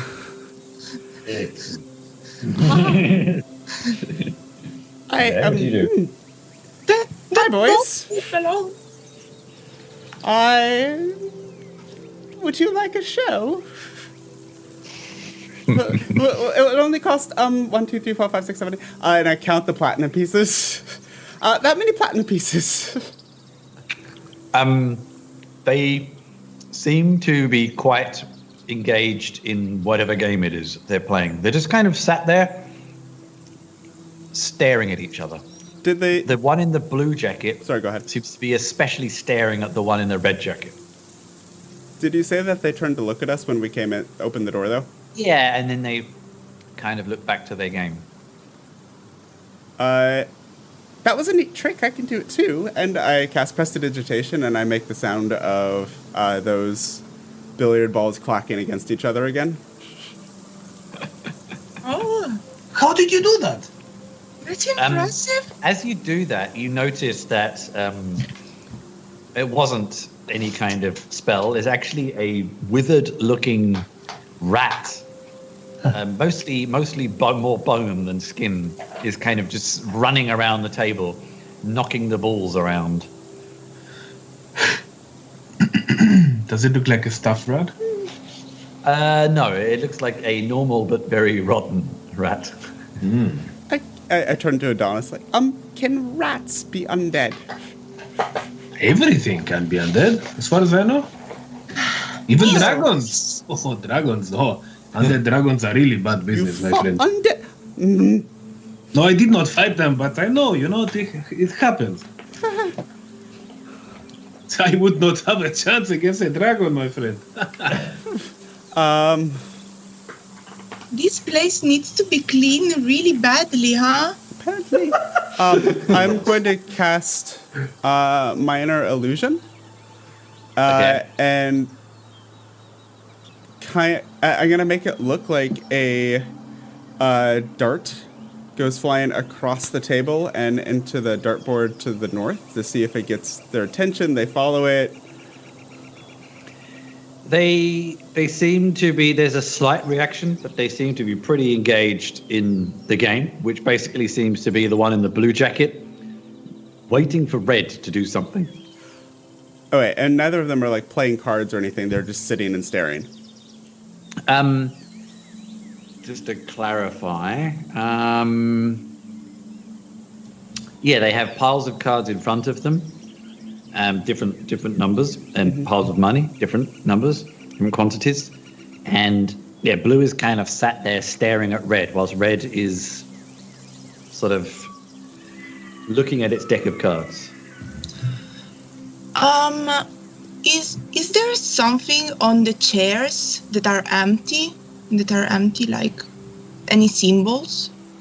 No, well, not as far as you can tell from where you are. No. I will. Yeah, because there's platinum. There's platinum. I'm gonna go into the room. Go for it. And start kind of edging my way around the table to see kind of towards the other door. And kind of keeping an eye on both the rat and the people. The rat is just kind of skittering and looking at you, but it doesn't seem to be particularly bothered by you. Okay.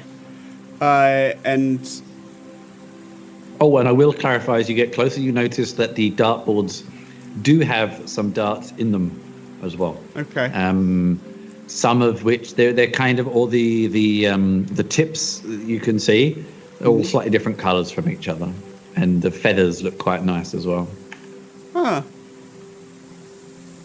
I wonder. And I'm just kind of thinking to all the things that haven't reacted to anything.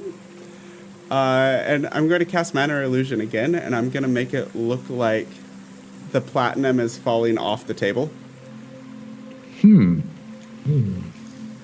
That is interesting. No.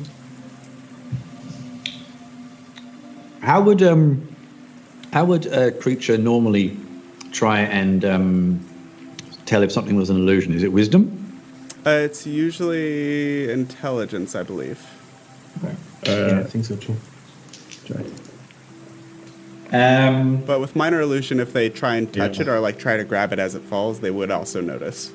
Yeah. Then It's not tangible. Intelligence check against your spell save DC. Yep, thank you. Which is 14. Okay. The red one, as you do that, looks quite panicked and rolls to the floor to try to grab the money, kind of just grabbing air because it's an illusion. The blue one, strangely, did not seem to fall for it. You tricked him good, huh? And in fact, I just dart a look back the red at zombie, Adonis. the red figure even looks somewhat. It looks somewhat annoyed that happened. Push it out the chair. May I join your boys' game? Okay. What do you mean by that? What would you like to try? Are you just asking, or are you actually going to... I'm just asking. I'm like trying to... I'm trying to work my way closer so I can steal some platinum, but... Okay. So you look at the table. Now I will reveal this to you because I must admit this is wasn't something that was familiar to me as a person, but they are playing a game called. I cannot see the name now. I don't know. Now I can't see it. It doesn't matter. You see that you can kind of figure out. It seems like it's Red's turn. Well, it was Red's turn. Now Red is like. How long does the illusion last for? Minor illusion lasts for 1 minute, or until it's broken. Which, if they grabbed for it, they know it's not. Okay, let's. Okay, well, it seems by the time you get there and look around, and it's realised that it's probably back to the default setting. So it looks like blue is waiting for red to do something. Blue already has played a card. By the looks of it, it has an 8 of clubs in front of it. And actually, now you've got closer, you notice it has in one of its withered hands 5 cards. Okay. And Red is kind of sitting there, looking at its deck of cards in front of it, thinking what to do. If you want, you can actually try and look at the cards they have. Or I not. would It's up love to to you. try and look at the cards that they have. All right, this is actually bizarrely. This is actually on a handout, so That's awesome. I don't know if this is going to help you. I must admit, we love Jeff Stevens' stuff, but he has a habit of putting games in that make no sense to me. So, and it's probably more me than anybody else. So, this is what you see in their hands. Ace of clubs, ace of hearts, 2 clubs, 3 diamonds, 8 of spades. Blue has a king of clubs, king of hearts, queen of spades, queen of diamonds, and 6 of hearts. That's a nice hand. That's card poker, isn't it? So it's red's turn to do something. So I have an 18 intelligence, and I'm used to working with cards. Would I recognize what this game is?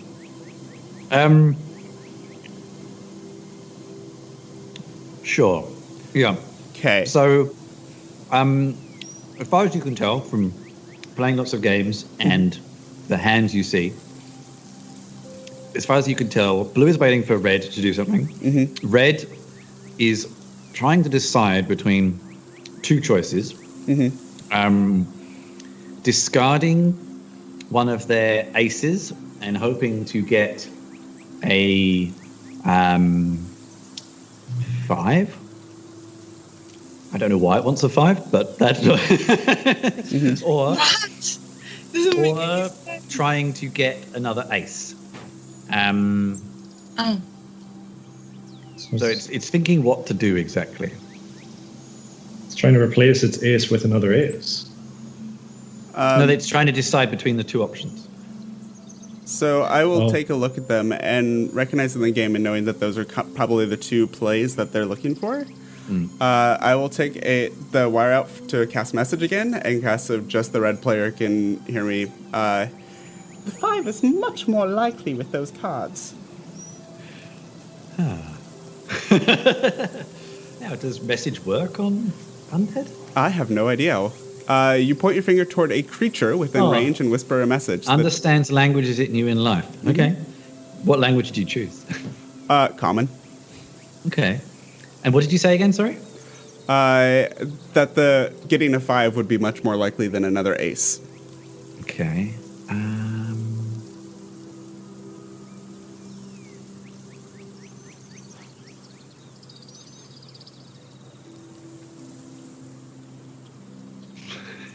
In all honesty, I'm so lost in the mechanic of the actual card game.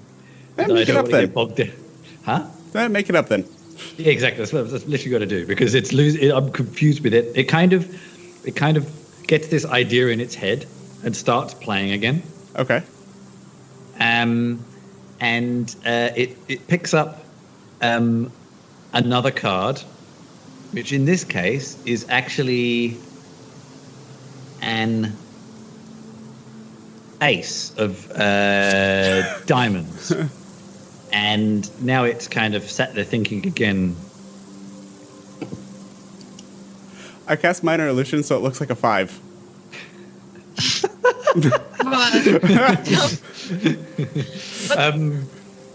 So at this moment, Red is just like you see these 2 zombies. Suddenly, it's like they were locked in some kind of dance, and suddenly they're released from it, and the 2 bodies just collapse onto the table. Oh. I take half a beat to be like, what the hell? And then the second beat is, okay, whatever, it worked. And I start very gingerly taking as much platinum off the table as I can. I mean, at this particular point, there is nothing stopping you taking as much as you like. So that adds up to, I think, quite a bit. It adds up to 25, 5. How much is the platinum again? 10 gold. 10 gold 10. each. It adds up to 30, I do believe. Yes. 30 gold or 30 platinum? 30 platinum. 30 platinum, yeah. Damn. This is This is a big money scenario. I will say that. It's a one shot. Who cares? How did you get these guys to stop moving, Maurice? Are you I have a no cleric? idea, and I don't care. And I start pushing them out of the room and close the door behind me. Now, so you're going out the door, yeah? Yeah, I'm like, okay, let's go. I know once you collect off of a mark, you go. Just give me. I hope you intend on sharing that, huh? Sure, whatever, just go. But what about the pretty feathers? Fine. Maurice, where were you? I was over towards the north door and then came around this way. I got you mixed up. I meant to ask Pinch, but Pinch I've already resolved. So, Maurice, Yeah. As you exit the room, you're pushing these bodies out. Now, this is potentially an opportunity where you may want to use your one of your fortune dice things. You suddenly are feeling very, very exhausted.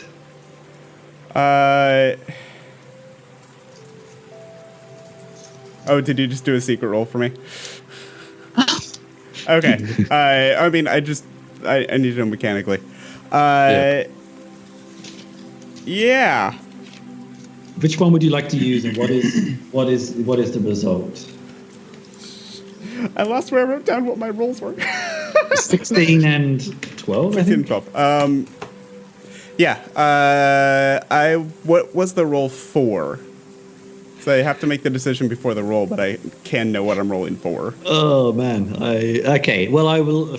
Like, is All it right, con save, strength save? Yeah, I mean, I'll have to... It gets difficult. I'll give it away. I'm going to have to. There's no real choice. Actually, I can message you privately, can't I? Yeah. Well, I mean, I am a divination wizard, so I might know a little bit more anyways. Maurice. Yeah. Okay. Private message. Okay. Yeah, that's shit for me. So I am going to... Don't give it away. As I am starting to push them out, I have this flash of, wait, I've seen this room before. This feels vaguely familiar. And I remember kind of this weird feeling, and know to push everybody out a little bit faster and clear the area as quickly as I can. And I will replace this, whatever you rolled, with my 16. Right. Okay. So is everyone out in the room, or did anyone else want to stay and look at anything else? Dee Dee, you seemed particularly set on looking at something, but do you actually do it? Well, there were pretty feathers inside. Well, looking at the dartboards, this rat is still just skittering around the table as well. You see, you see amongst the 3 dartboards, 9 darts, 3 of which, let's say 1 on each dartboard for the sake of argument, have a tip of electrum and very fine. Actually, you're a ranger. It looks like the feathers are made from a griffin. You think these could be quite valuable. Ooh. Or also just useful to throw at people. Who knows? Can I go to take them? Yeah, of course. Yeah. All right. I'm going to take them. That was kind of what I was implying. All right. Pinch, so you still doing this ritual? Yes. Okay, you're not going to get bored as a player doing this, are you? Hopefully they don't do the entire scenario in the hour that I'm sitting here doing this. What is he casting? Find familiar. Find familiar. Oh. Yeah. All right. With that room explored and those zombies, actually, I can get rid of those because they are kind of gone. What would you like to do next? I will poke my head back into the main foyer and kind of look to see how my brother's doing. How are you doing? Still going? He still doesn't even answer. He's like, now he's completed the actual physical setup of the thing, and now he's like chanting something silently to himself. He's barely started. Yep. Is he talking to himself? He's more or less, yes, that is exactly what he's doing. Crazy people, huh? And also, I will say at this particular point, let me see. Who? I think Adonis, in the far distance, but a bit closer, you hear this from a distance again. My dog was whining right when you did that. All right. At least you have headphones. Yeah. He didn't hear it. He was just, I don't know, he's upset about something. Okay. I'd like to go next, folks. Okay, guys, did you hear that again? It seems closer now. Yes, let's move quickly. I will. Something is coming for us. It's still the all that I've heard before. Yeah, I mean, you didn't hear it yourself, like until it was drawn attention to, but it sounded slightly similar. Yeah. And from which direction? Even Adonis couldn't tell. It's just kind of like when you hear that kind of sound in nature. Sometimes it's Everywhere. not possible to tell. Okay. I'm going to start going towards this bottom left room. Mm-hmm. And I still want to stay within earshot and close to my brother as much as I can. And I kind of reach for the door. It's like, Adonis! Yes, my friend, what can I do for you? If you wouldn't mind the door, please. Ah, of course. And I All will right. open the door. Here we go. Reveal. Bump. This, Coats. as you open the door, this room is complete chaos. A whimpering man, curled in the fetal position, lays on a large table in... Oh. It's the wrong room, but we'll go for it. That's fine. We'll carry on. I'll swap them over later. Okay. Lays on a large table in the center of the room. Imagine there's a large table there. Okay, sure.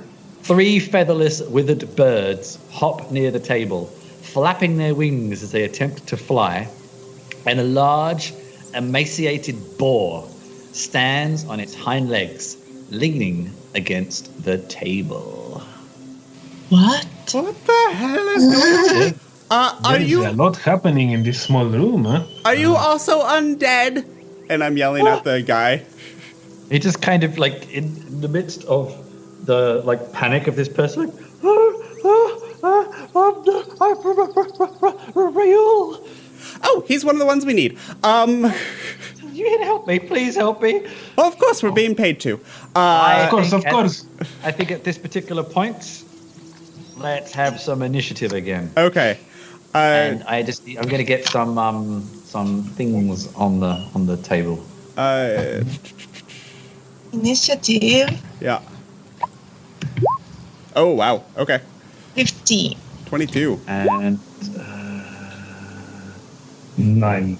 That was a similar dream that I had when I ate those weird mushrooms in the forest.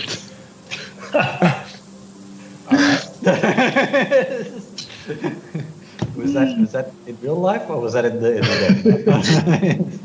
There was a similar vision, you know. Okay, now I do apologize because we are in the wrong room here and it's pretty cramped. Do you want to shift up? I think I know which room it was meant to be because it's nearby. Do you want to shift to the other room just to make the space better?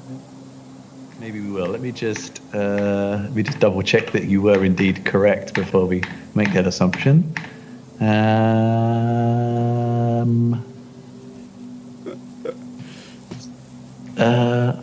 Where is it? I cannot see it. Where are you? Hello?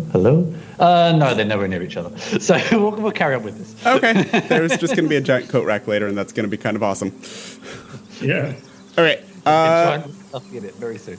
Okay, let me get back to where I was. All right. So yes. So there's not a tremendous amount of space here, but we can be flexible. Things can come out of doorways. I'll just put Raoul is say in the corner in this this corner up in the where the top eagle is. Got it. Like he's underneath there somewhere. Okay. So yeah, initiative. I haven't actually done the creatures yet. Give me 1 second. No worries.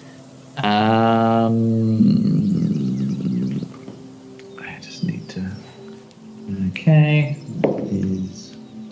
That is that, and that is that. Okay. All right. What did everybody else get? Where are you? Let's see. 22 Maybe for me. 22 for Maurice. Dee Dee. Mm-hmm. What's your initiative? My initiative is 15. Pinch, are you joining this, or are you still? Almost certainly will join. He's got a 9. Okay. And Adonis. 16. I have a 16, yes.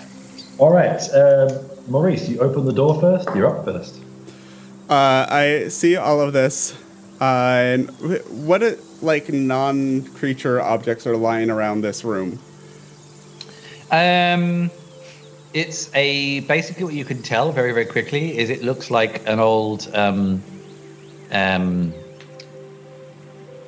it looks like an old hang on. It looks like an old leather. Hang on, I'm missing something. That's strange. That is weird. I'm asking because I want to cast catapult, so I want to know what I can throw.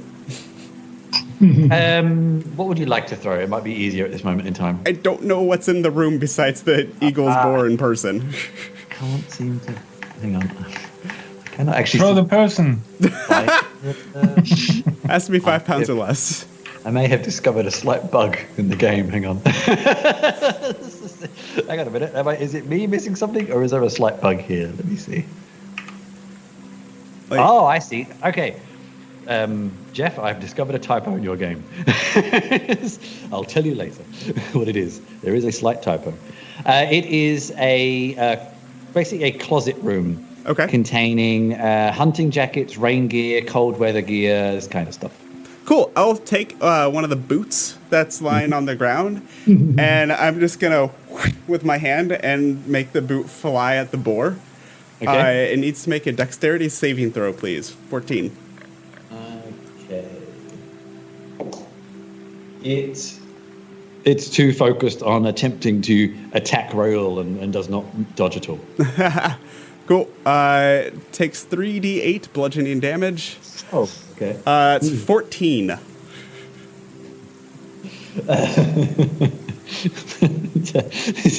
What was this spell again? Catapult. Wow. Okay. This boot of doom ricochets off the wall. I'm imagining because it's such a tight room, it just like ricochets around the room and smashes into the boar so many times it just goes crashing right to the ground. Oh my god. And then I will run around to behind the pedestal and like peek over. It's like, go Adonis! And just like hiding back there. Okay. Dee Dee, I do believe you are next. Mm-hmm. Oh, puppy. Eagles still here. I'm Oh, gonna. wait, I think I have a higher initiative. Sorry. Yeah, it should be I'm Adonis. Sorry, Adonis 16. Sorry, you're the other one on my 16. list. Adonis first. Sorry. Okay. What else is there that is aggressive? Is these 3 birds, yeah? Yeah, they look like Chickens. just a mixture of different birds, basically. All right. Taco Derby, I assume. More taco. I will step inside the room and 1 second. Oh, sorry, I do actually have a description. They are pheasants, so quite. Little things. They were quite beautiful, but they are mostly being defeathered. So Pheasants are quite large, I think. yeah, they're reasonably large. Yeah. Anyway, I step into the room and I say, I utter a divine word. I say, Malaka. And I will cast, what was it? Word of Radiance. Okay. Each creature of your choice that you can see within range must succeed on a Constitution saving throw or take 1d6 radiant damage. Constitution save 13. Is it on all of them or just one? All three of them. Yikes. Okay. The one at the top passes. The one in the middle fails. The one at the bottom fails. So 2 of them fail. So what happens? The ones that fail each take 2 damage of radiant damage. Okay, radiant. These 2 just collapse to the ground. Oh. And interestingly, though, as you're actually in the room, you notice that I'm just going to quickly do something. How much damage did you do again, Maurice? I did 14, but only to the boar. Yep.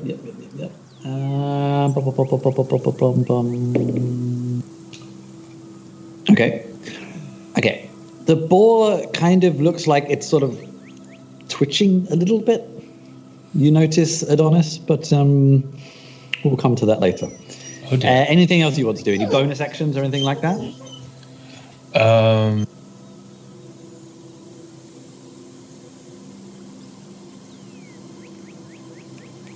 You're muted. I did not think about bonus action, sorry. No, that's all I can do. All right, DD, it's definitely you now. Yay! Okay, so I can take my longsword out. That is free. And with the second weapon fighting style, I can take the second weapon out, but it's the end of my action. Okay. Is it? It's a question. Mm-mm. No. I think normally taking the second weapon out is an action, but I think there's a feat, is there, that you might have taken where you can pull out both weapons for free. Yeah. It's my fighting style. Yeah, I think that makes it free. DM? Rangers out of all the characters power up the most at level 3. Yeah. When you engage in 2 weapons fighting, you can add your ability modifier to the damage of the second attack. Let's for the sake of argument just say you can, so we can keep going. Is the boar bigger than Didi? Ooh. Actually, are you all small or medium creatures? You are Small. So it is actually bigger than you. Okay. I see something on your character sheet you're about to channel. And strangely, as you squeeze into this tiny room, you do notice that the boar has come back to life. What? Hey, wait a minute. So, go for it. So I'm gonna attack him with both my short sword, and I'm gonna use also Fury of the Small. Nice. So yeah.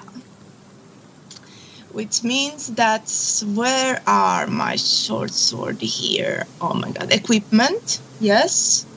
Yeah, with the very excellent D&D Beyond extension, you should be able to just click the attack, and it does everything for you. It'll be in actions, not equipment. Yeah, under actions. Under actions. Mm-hmm. As you're not my character sheet, I can't do it and show you. Yeah. While you're looking for that, just kind of for people watching, what you're talking about is an extension called Beyond 20 that lets you roll stuff 20, from D&D Beyond onto Roll 20. Keep forgetting what it's called, but it is most excellent. Thank you very much to the person who maintains it.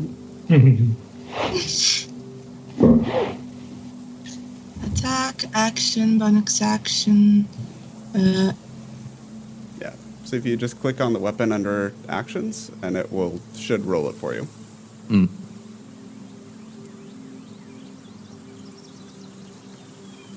Or not the weapon, but the plus to hit thing. If you click that, it'll roll it. I just realized the forest sound has been playing the whole time. So it's a little bit weird. No, because I have to equip them. Yeah. in the equipment. Yeah, it has to be equipped first. Okay, I see. So 1. Alrighty. Yay, technology. And then I'm gonna do Furious the Small. That is here. So the first. Oh my God. This is so difficult. Just, All right, I'm gonna redo it. All right. it's okay. So the first short sword it's a 7 Okay. damage. The second short sword is gonna be 9 damage. Nice.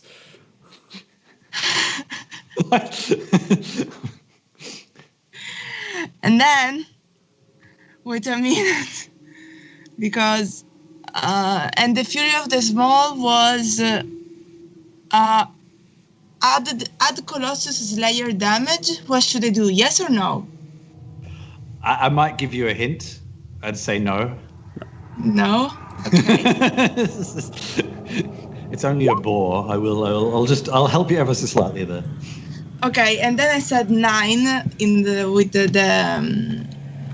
the Fury of the Small. Yeah. This boar just goes. I don't know. You like blow it so much. It's just into pieces with dried bits of flesh everywhere.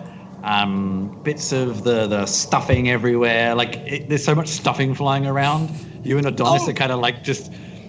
There's just like stuffing in the air all around awesome. you.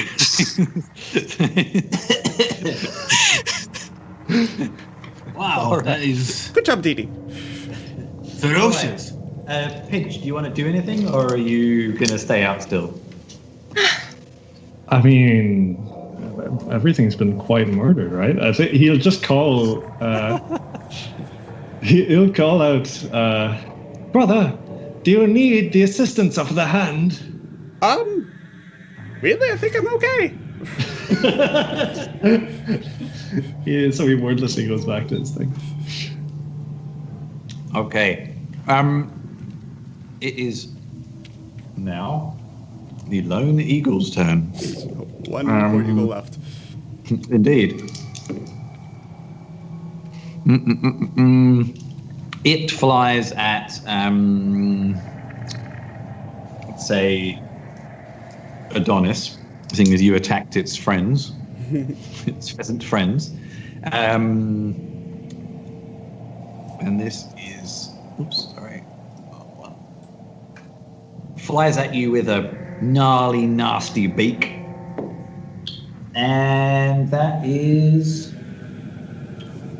unfortunately, I do believe you're wearing armor of some description. Do you have a helmet? No, you don't have a helmet, but you dodge out the way, or you deflect it with your shield or whatever armor you have. Okay. Is Adonis there? Well, yeah, here you go. Okay. Next round, back to Maurice. I will take a look at the one eagle that's left and just down, and I will cast another ray of frost at the guy. Just stay down. 16 to hit. That is a hit. Beautiful. And 5 cold damage. It freezes to pieces. I don't. Cold damage is so weird. I don't know how to describe Just shatter. shatter and yeah, Great. it stays down. We are out of encounter for that. Raoul is just like, are you here to help? Yeah, apparently, Lord Ember, whatever, paying for it. We can discuss it after the break. Segue. It is 8 o'clock.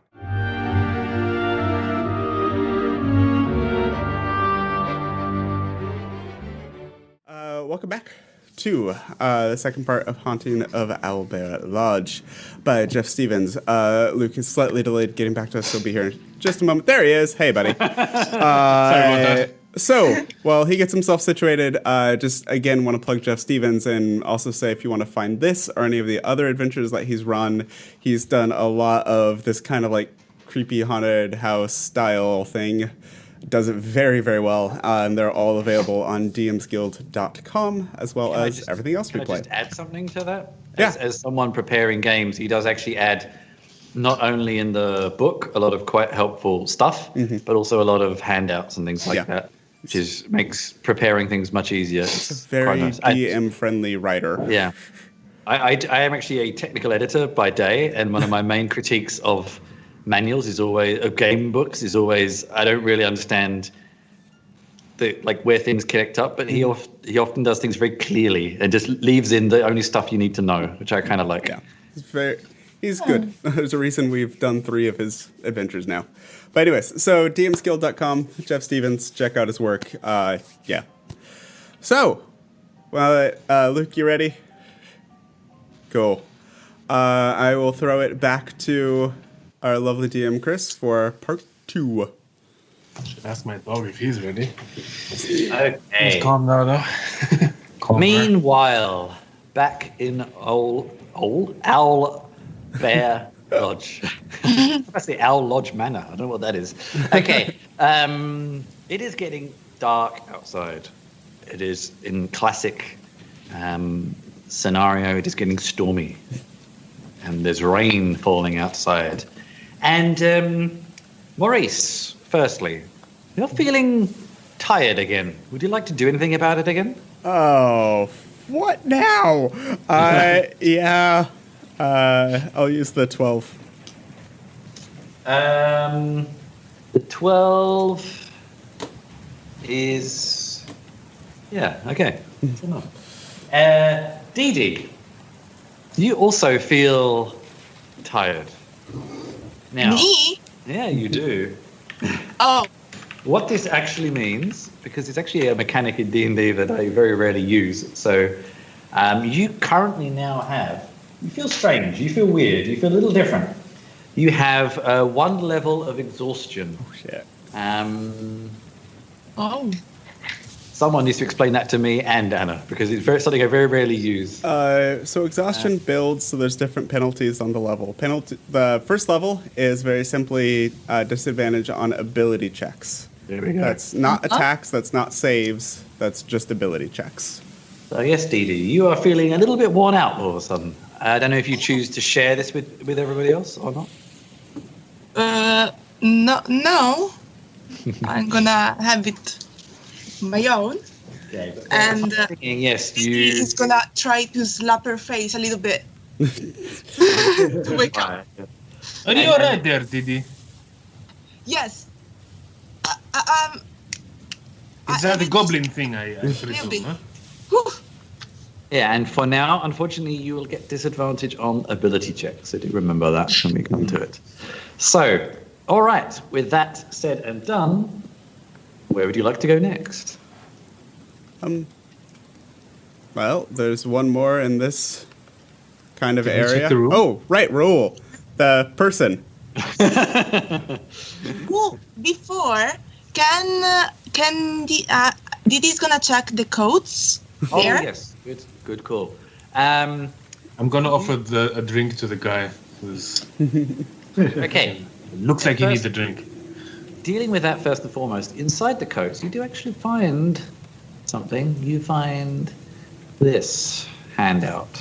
Ooh, Can everybody see that? yeah. Yeah. The Great White Ferret Hunt. Your chance to take down an exotic animal. Taco Derby on site. Owlbear Lodge. I'm going to use that pronunciation of the word forever now. Awesome. Yeah, and you offer... Sorry, give me 1 second. I have to turn my own music down. I can't hear anybody. Okay, there we go. Right. That's better. It was getting a bit too epic there. You offer Raoul a drink, and he seems very much just like, oh my god, it's been terrible. Just like these creatures everywhere, like the What happened, my friend? Calm down. I am everything. here. I Everything can is protect attacking you. us here. Everything is attacking us, and some of us started changing. Oh, I've got to get out of here. Thank you so much. It's dark, but I'd rather be out there in the woods than in here. hang on. There are some dangerous things out there. Maybe you should stay put for now, huh? Oh, maybe I'll It's just. dark. He kind of just like says, maybe I'll just stay in here, and he just kind of slams the door in the cupboard on himself, which is like, I'll just stay here. That's a very good idea. Real quick, before you do that, though I totally understand, Lemon, do you know where they are? What? Lemon. Lenin is dead. Lenin. I don't know. We all got separated, and it seems like so long ago. It's I can't really remember where they went. Can I do like an insight check or something and see if something strange is about him, or if he is Sure, go for not it. Go for it. really among the living? Go for it. Let's. Yeah. Okay. All right. 18. So he seems, especially with your sort of clerical ability, he seems human, but he seems affected in some way. He doesn't seem completely himself. But he is definitely human. Does he have the yellow mold on him? I mean, everyone by this point, including ourselves, is covered with a little bit of it because it's just everywhere. And he certainly has some on him. He's been here longer than you, so he definitely has some on him as well. Yeah. That is like, yeah. If I'm gonna stay here. Let's leave at first light. How about that? Very good. Stay here, and if something happens to you, shout. I don't know, some word we can recognize, so we can come to you and help you. Okay. All right. Yeah. As I noticed the dust on me, Shout bacon if there is something wrong. I'm sorry, I interrupted you. it's okay. I was just saying, as I kind of noticed this dust and everything on me, I'm going to cast Prestidigitation to instantaneously clean an object no larger than 1 cubic foot. It's a cantrip, so I'm just going to do it until I'm... Oh, can you do that for me too? All right. Barricading roll in the cloak closet. Where would you like to go next? I look over to Pinch. Pinch? Oh yeah. What's Pinch doing? Okay, Finch is still in his same position, and his mouth is moving, and he's like still mumbling these things to himself. Your brother is a weird one, huh? You're taking playing your character to the extreme here. Right? all of a sudden, beside you, Maurice, you hear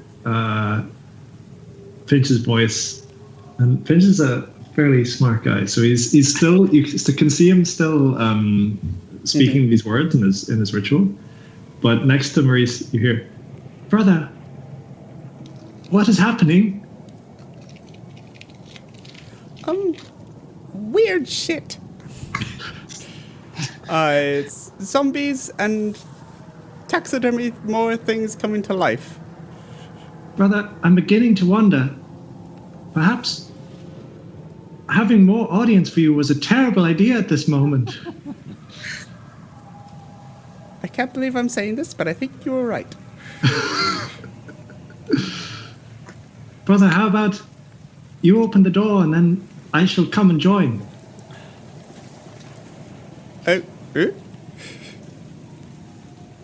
Like he's still, like, he himself is still sitting in the same position, and not moving. You can just hear this like projected voice. Okay. Oh, what door? The next room, brother. Okay. Wherever you go. Okay. Even I interpret that as a metaphysical door. So Yeah. yes.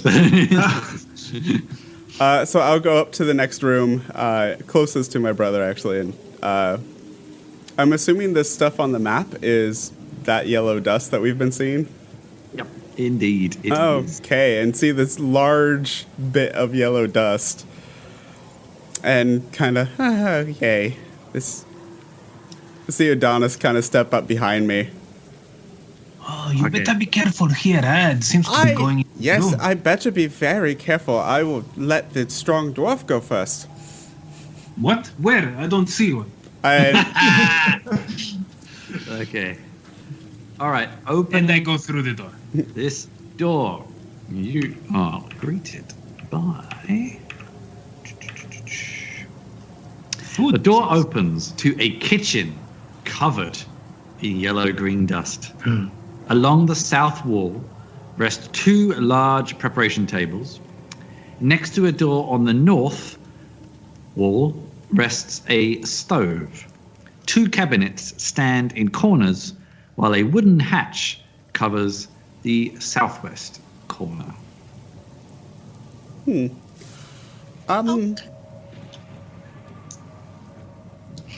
I would like to very carefully go into the room, but I'm going to be like casting prestidigitation just over and over and over again, almost like a vacuum cleaner in front of me.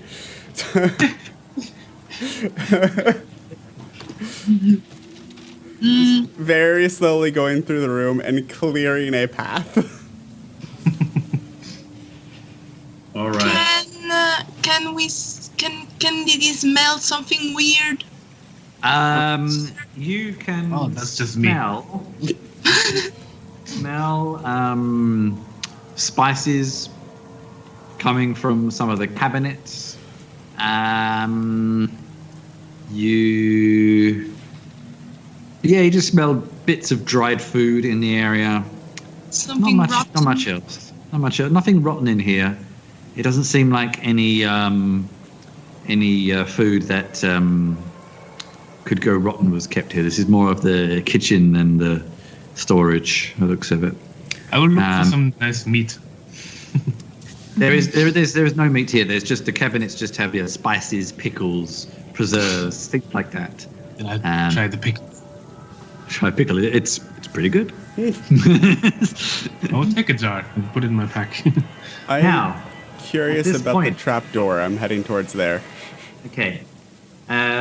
Before you do, Maurice, you are also now feeling a little exhausted. Aw, the hood. Cleaning stuff didn't work. You're feeling a little exhausted. No, not too bad. Just a little exhausted, shall we say? One level. Okay. Yep. Okay. Trapdoor. Do you want to open it? I mean, I'm looking towards it. I'm also kind of investigating again to see if there's a rhyme or reason to the yellow powder. Like, if, again, Okay. looking for a source. If it's coming from somewhere, yeah. Okay. You open it, you creak it, and can you see in the dark? That's a good question. I have not played a gnome before. 30 feet. Gnomes can, and I think gnomes have. Do gnomes see in color? I don't know if you. Yes, I do have dark vision. Oh, so okay. All right. 60. It opens to. I mean, what you'd expect. It's a kitchen. It opens into a cellar. Right. And I just want to check one quick. A thing. wine cellar? It's a cellar of many wonders.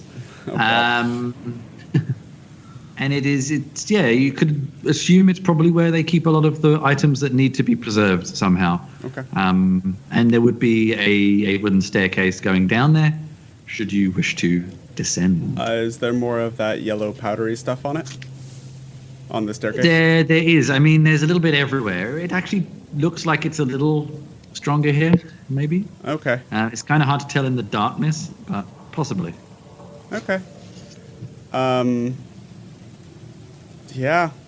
I will very slowly and carefully start going down. All right. And be like, Adonis, I'll could you follow. follow me, please? Of course, my friend. I'm right behind you. Brother, wait for me too. Why do you always ask Adonis? Why do you never ask me? Because he's bigger. Oh. Well, Only a little. Huh? what does it mean? It means But that he's if much something braver than- hits him, he'll probably be okay.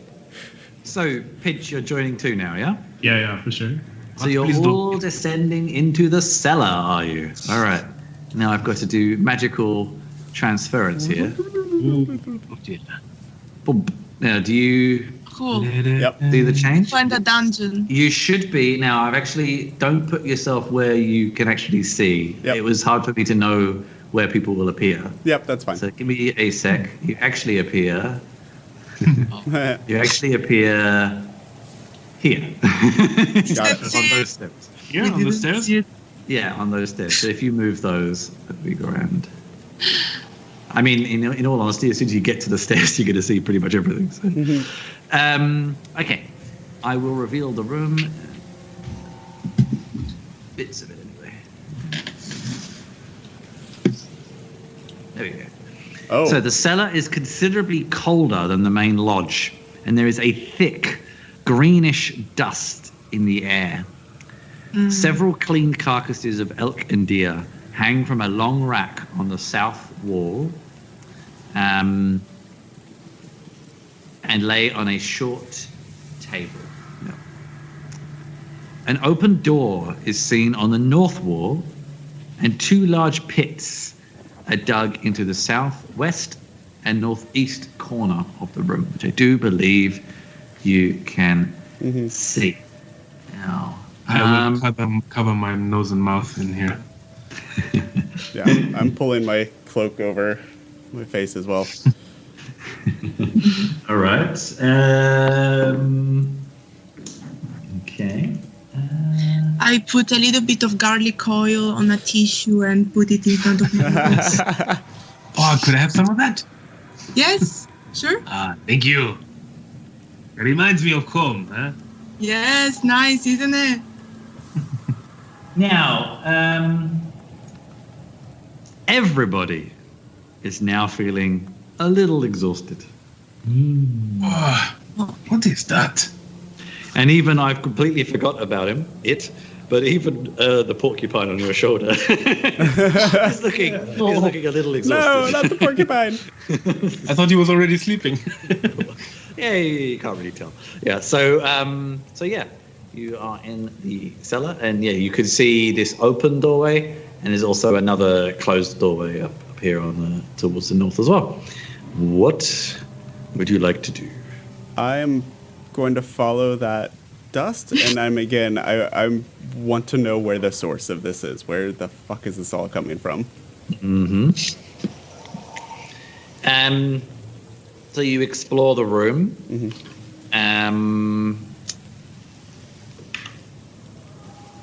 The pits are about 10 feet deep, Okay.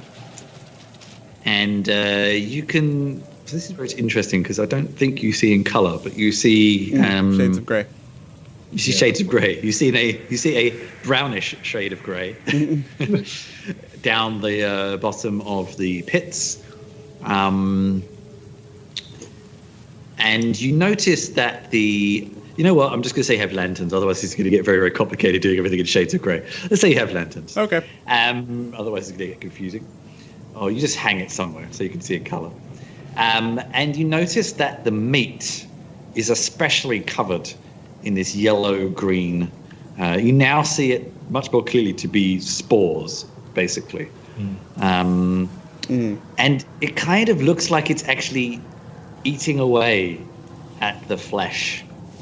And it also floats in the air, and it looks like, and now you can see, if you look up, you can see gaps in the floorboards and things like that where it's been floating up into the level above. Got it. Does it look like... It's not sanitary. Yeah. Does it look like it's been coming from this meat? Like this is the source of it? Give me an investigation check. Okay. Disadvantage now. Yay. Whoop, that was insight. That's No, that was investigation. me. Oh, sorry. Oh, yeah. There it is. Oh, You're not completely sure, but it would 19 and a seem reasonable. You're not completely sure. okay. Weirdly, for a wizard, I don't have a spell that can set shit on fire. What? I know, right? Blasphemy. That's great. I mean, So- you have traditional lanterns. sources of fire. Yeah, we do have lanterns. What I'm gonna do first, I think, is try yes. and freeze. Now, actually, one thing I would really like at this point is actually you position your tokens. We Okay. know that Maurice is wandering around. What are the rest of you doing? Where are you Oh looking? yeah, I'm also walking around, following him. Okay. Dee, Hoping where are that you things going? and Are you things- I investigating the think doorway or? I would like to understand where this kind of thing smoke is coming from exactly. Does it have an origin? It definitely seems to be this this meat. All right. What about the door here? Yeah, let's just say pinch. So it looks like you have followed your brother. Dee Dee, if you'd like to explore that door, then would you like to go in or do you just want to look through? Yeah, I'm gonna just stand there for now and maybe like look through for now. Okay, so looking through, you see a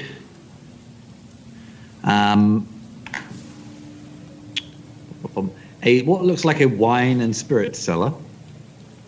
Nice. Yeah, I mean you can go in if you like, but that's what you see.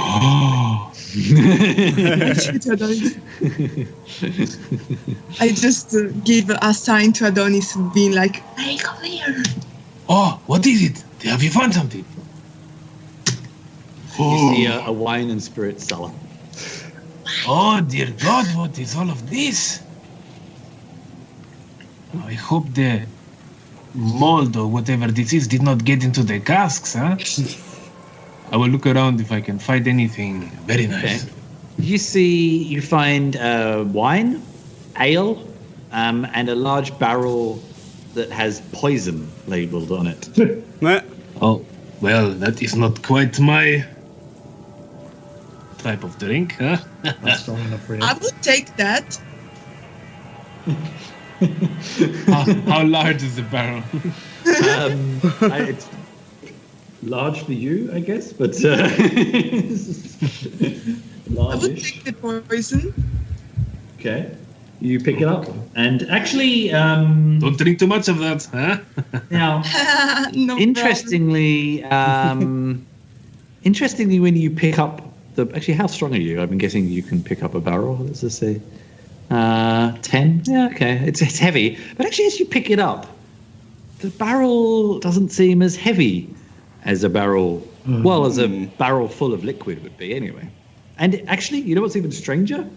Huh? When you pick it up, it rattles.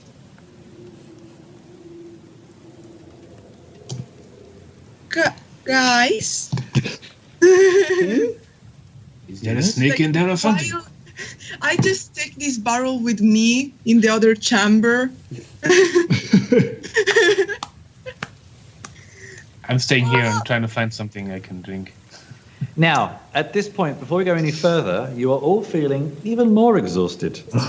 This actually halves your speed. We haven't really had to do very much with speed, but that's the mechanical effect. So disadvantage on ability checks and your speed is halved. I Guys. suggest we get out of here now. Yes, do you also feel a little bit weird? Yes, we need to leave. Usually barrels do this sound like. Let's take it outside. What time is it, guys? Time to go. Yes, definitely. Let's get out of here. And I will start. I'm gonna leave them if they don't follow. I'm just gonna go. But do you want to do anything as you leave, or? I keep covering my mouth. Yeah, as I'm leaving, I will just be firing rays of cold behind me at all the meat, seeing if I can like encase them in frost. And Okay. if I can't destroy them, at least kind of keep them from leaking or spreading whatever this is. Okay. Firstly, I am going to ask you for an open Constitution saving throw. Oh, goody. +0. Hey, 13, not bad. Good number. Good. You notice that when you stop as you're leaving, and actually, I guess Pinch, are you still with us? Yeah, there you are. Yeah. Sorry. When you're standing by this pit, it feels very cold down there, actually. And this is something, obviously, Maurice is somewhat familiar with, being a bit of a cold kind of wielder. It feels very cold down there. It's not unusual. This is a cold cellar, but it feels like crazy cold. I will glance down as we're passing and see if I can see anything with the lantern. When you see this already mentioned kind of brown mold, but it's strange. It's like it's very cold, very cold. There's obviously something extra here that is assisting making this room even colder. So that, And it's a pit. It's the freezer. It is Yeah. a sort of hole. Yeah, it's as many cultures have different words for it. You throw cold damage yourself at the carcasses. It doesn't seem to have it doesn't. You can't really tell what it does exactly. Yeah, I'm It's just seeing sort if I of- can yeah. encase it in frost or something. That's all I can Yeah. really do right now. Yeah, okay. That's a reasonable thing to do. You do it. I would say burn it with fire, but I don't think we should burn down the whole house, huh? Can't do right now. Let's go. We can discuss it later. Yes. Let's get out of here. And I'm leaving. Yep, I'm following. Can you cast acid? Something like that? Later, I can, but not on everything at once. Let's go. Let's go. Just on the way out, just to double check, can Pinch see anything inside the pit other than this brown mold? No, there is none. I mean, maybe there might be some like just rubble and just stuff that you would expect to see Yeah. in a cold pit. Just it's a supply place. Nothing out of the ordinary. Ah, wait, actually, out of curiosity, before Adonis goes up to the other one, he wants to check in this room here real quick. All right, that is a. Uh-oh.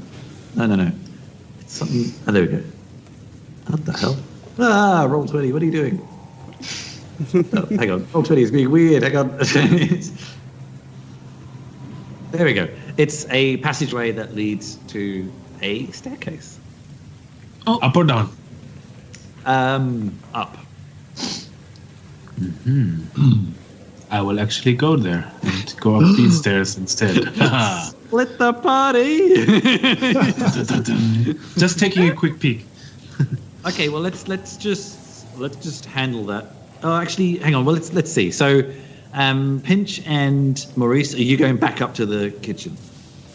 I kind of give Pinch a look like, when the rest don't follow us. I think Dee Dee is just deciding what to do. I'm just going to look real quick. Just a moment. Okay. I'm gonna I'll be go. right with you. I'm gonna go. I'm gonna go with him. Oh, man. Dee Dee, nice to have you with me. If you've never seen a horror movie before. All right. I don't mind this. What is it? So I'm going to shift Something you. seems to be. Shift you all back to upstairs, and I'll have to position you in a second because you're also going to be in different places. So. Okay. So Pinch and Maurice are back where they were before, of course, and the other two end up in.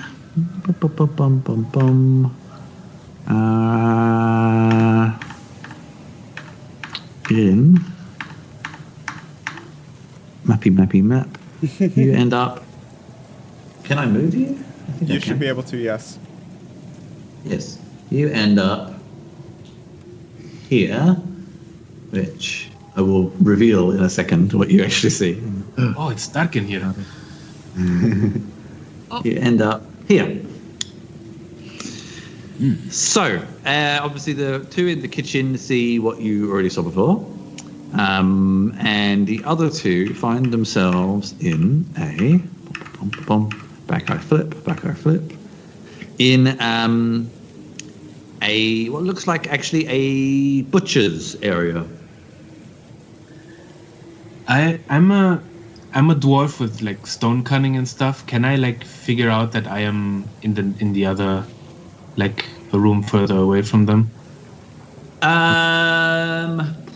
Like, do I know the distance that I walked I think between the two of you, because Dee Dee also saw that there was another building when she went exploring earlier, and the fact that you'd gone north and you're already in a room that, as far as you could tell, basically yes. I will you walk realize out. You're in and out building, yeah. And I will burst through the door here, going "Wow!" Okay, roll initiative. No. And I will push past the other way. It's like, out of my way! And I'm getting outside. I'm trying to get fresh air right now. Okay. It is dark. And in the... What happened to my rain sound? Pinch. You hear... getting closer. You hear a different sound this time. You hear a kind of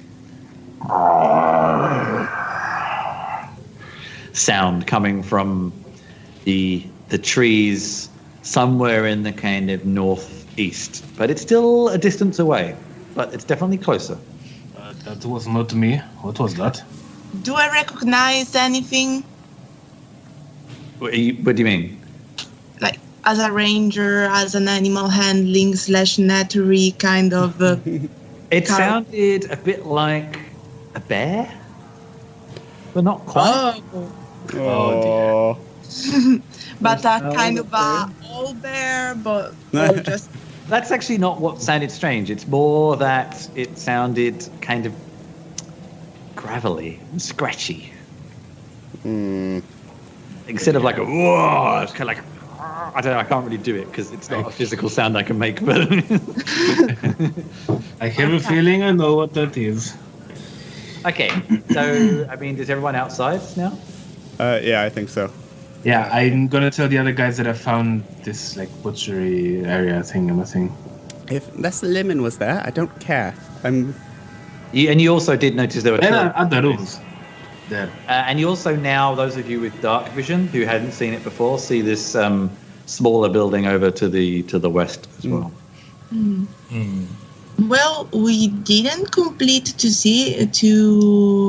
exploring it, and she enters back in this small building, and because for the sake of collection, no, for the sake of completing, you know. She's gonna open this door. All right. Do you still have the barrel of poison? Yeah. Yes. It's rattling barrel. Yeah. We might come to that if we need to worry about arming each other in a minute. Did someone just roll something? No, it's okay. Okay. So in that room, you find a bedroom. There is a half-orc lying in a straw bed, quite peacefully. Oh. Hello.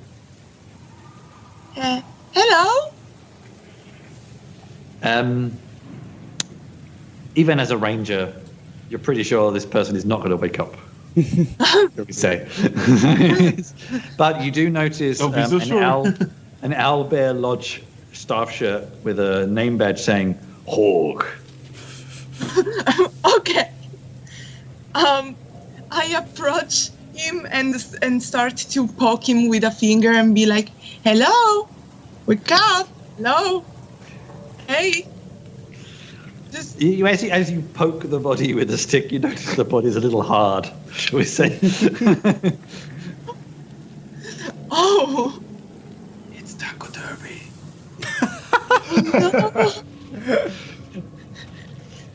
is he dead?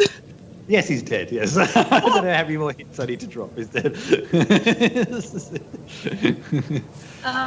Does he have any kind of letter/envelope on him? Like Sure. If you look around the room, you find a long sword and a pouch that contains a collection of coins. oh. Mm-hmm. And the other three, what do you do in the meantime? I will. Pinch, we need to find that last person and get the fuck out of here. Wait, have we found 2 person? Yes. Raoul's in have the we closet found? and Phoebe was eaten by an eagle. Let's find the last person and leave. Oh, right. That person Actually, as an experiment, I'm going to touch Maurice, and I cast Lesser Restoration on him, seeing if it does anything with his tiredness. I'm going to cast that on him and ask, do you feel any better? Maurice, Mm-hmm. you suddenly feel back to your normal self, actually. Actually, yes. Oh, it worked. Thank you. My pleasure. We should still get out of here. I agree. And I can do this once more. Anyone else think he needs to? You're Have- all feeling kind of the same, basically. So it's up to you. You can save it so that you can use it on my brother, the great Maurice, again. there's that option, yes. You're the I ultimate think side. Don't worry about I will it. keep it to see who needs it actually. In case something bad happens, huh? Yes. In case something bad happens, that my brother needs more help. Yes. Don't worry, brother. He's so loyal. You shall be protected. Thank you, brother. And I will start heading to this little building over on the west side. All right. As I want to find person and leave. Okay, do you I will open follow the you. door? If Adonis is following me again, I'll just look back to him. DD, as Yes, I know. Actually, we'll come back to DD in a second because maybe DD wants to explore the other door. Maybe she wants to join you. I'm not sure. So we'll come to that. I in a knock- second. So I knock at the opening, door. you knock at it. Housekeeping. You kind of hear a. Yeah, may we come in? You don't really hear a response. I take that as a yes, and I open the door. You open the door. It's a toilet. You see a dwarf hunter sat on a receptacle.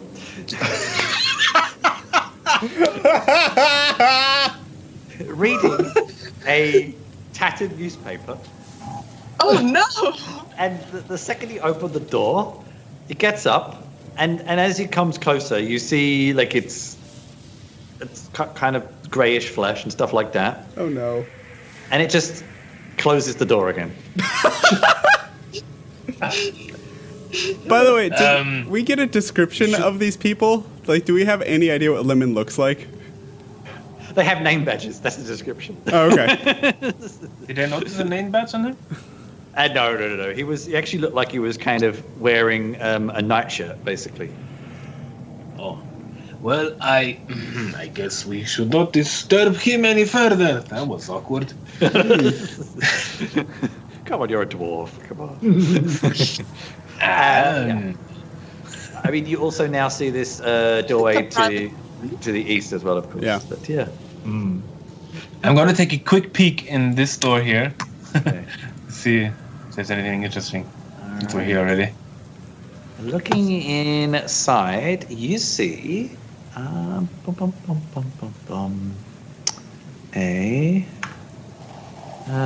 this. Okay, now I've got to be careful here. This looks like a room that it's a medium-sized room, and then two large tables. Two large tables are in the room, and there are mounted trophies all over the wall. Oh shit. With elk, deer, bear, and other creatures hang on the wall. And a door lines the back wall, which is the one where actually Dee Dee probably hears you coming in from the other side and maybe joins you in the room. Yeah. And there's a small desk in the northwest corner. And yeah, there's baskets with heads of... No, sorry. Two large tables with baskets in. Seeing as you're both inside the room, you kind of almost see inside the baskets without even trying. The baskets contain items such as glass marbles that look like eyeballs, spools of grey, black, brown, and white thread, sewing needles, and various types of sort of cutting knives, empty pots, dried empty pots of coloured paint, and lumps of cotton and straw. And as you move around the room, the heads on the wall are following you and grunting and making noises of the various noises they made. No. This appears to be the Taco Derby room. Oh What is that sound? Calling from the outside. There's heads on the wall and they're looking at us. I will let you take care of that room then. I'm sure you can handle it. No, it's quite a sight to see. You should come here and check Nope, it out. that's okay. Brother, They could can't be do hot anything. They're for just you. heads. Eh. They will watch I you. will take actually one head from the wall and hold it outside of the door. Ah, Ray of Frost. I've got this comical vision in my mind of this dwarf on tippy toes getting this thing down. And let's say it's the head of a Dear. deer. So they're trying to like lock horns with you, but can't really quite manage.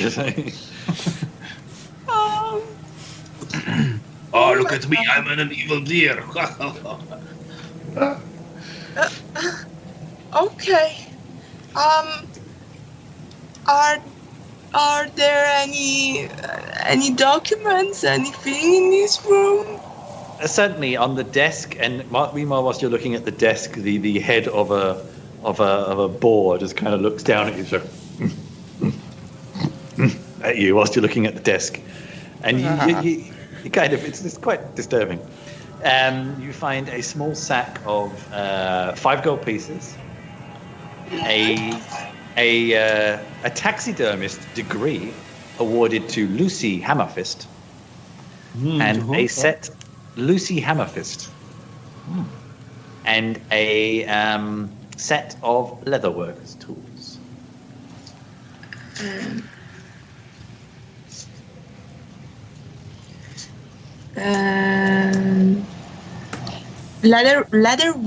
Leather. So for tools for stitching and cutting leather, basically. Anything interesting? Besides the many heads that are looking at us, Is I don't anything think so. interesting and not creepy? Everything here is creepy. Yeah, that's true. Now we can do taco derbies. We have a degree. See? I think we should first stop these taco derby things from stopping to move, huh? I could make them stop moving if you like. You can pretend to be Lucy Amethyst. That's okay. What now? I just want to leave. Now, It's okay, my friend. Do not worry. as you are discussing, Yeah. you suddenly hear crashing out of the forest to your west. So I think Pinch and Maurice see this first before the other two, because they're playing around with heads. Comes crashing this giant creature that looks like a freaky combination of an owl and a bear, and you don't know what. And it's got bits of stuffing coming out of it. It looks like its feet are not even entirely natural feet. And it does not. Solve that mystery. It does not look happy. Let's have some initiative, please. Where exactly is it coming from? It's coming from the west, so let's say it's sort of crashing past the far. I was going to actually say further south, so from the southwest corner of the outhouse, the toilet. 7. Okay. There? I can hang up a minute. What am I talking about? I've actually got a token. I can just solve this problem once and for all. Yeah, is he on the map yet? Here we go. Oh. Cool. It's an eagle. That is An eagle bear. And you can make it larger if you want to, if Yeah. Uh, it's supposed to be a large size. That is the owlbear. That's Yep. weird. That is the owlbear. Brr. Oh, so Oh. it's literally on top of us crap. already. Okay. It came crashing out of the woods, and it's growling and hooting at you. All right. Now, it's interesting. Don't forget the porcupine initiative. Oh, yeah, it's a porcupine. Yes. Of course. Full initiative Now, for actually, porcupine. the porcupine has some pretty neat tricks up its sleeve. Now, do not forget that all of you, apart from Maurice, are at exhaustion level 2, which does halve your movement, which may affect some things you do here. So, yeah. And ability checks, but that's not so important. So let's have. I'm gonna up the music and let's have some initiative. Initiative is not ability check, is it? No. It is a dexterity. It's a form of dexterity check, I believe. Oh, so it is a check. So we would have Check. disadvantage. Yeah. It's on D&D Beyond. There's beside your armor class is initiative. But I think it's just plus dex. No, I mean if we get a disadvantage on it because we're exhausted. I believe you're supposed to, but I may be wrong. Chris, that's a you decision. I'm going to say, just because of combining with the slowness you have, let's say, yes, you do get disadvantage. I got a critical 1, so joke's on you. Haha. Just to... I rolled really well today for initiative, even with a -1. I stay with my Okay. I think I've Maurice started every is- encounter so far. 7. Oh, nice. DD, what's your initiative with disadvantage? 7. Sorry? It was 7. Okay. Pinch, you said 1? Natural. I rolled a 1, but 4 total. Okay. And Porcupine, who actually has a name. His name is Prickers. Oh, that's adorable. Oh my god. The porcupine goes first.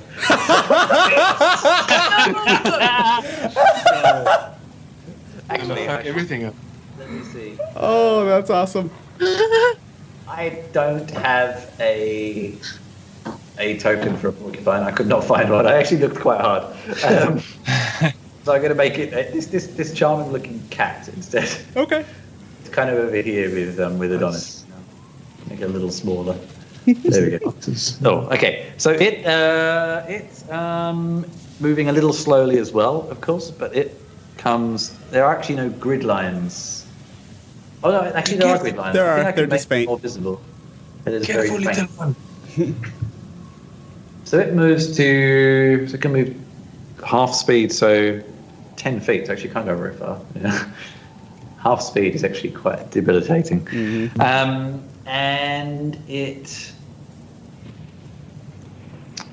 cannot do a great deal, actually. It is a small porcupine. It will ready an attack if the owlbear comes anywhere near it. There we go. And we're up to the actually, Adonis, what did you roll for initiative? Did I get it right this time? 14. You It's are incredible. up next. I have -1 on the initiative, and I've started first on every encounter, I think, almost. Except the porcupine, of course. Go next. Okay, I will move. I'm also really slower. I can move 3 fields, right? 3 squares. Yeah. I will move here, here, and here. Mm-hmm. And I say to the porcupine, "Oh, be careful! Go back inside. This thing is really bad. It's going to bite you." Okay. And I will call. What? I think it mostly listens, but it can't move right now. So I will cast Secret Flame at the Owlbear thing on my thing. Okay. He has to do a deck save 13. All right. It fails. Nice. I do 2 radiant damage. Nice. Ooh.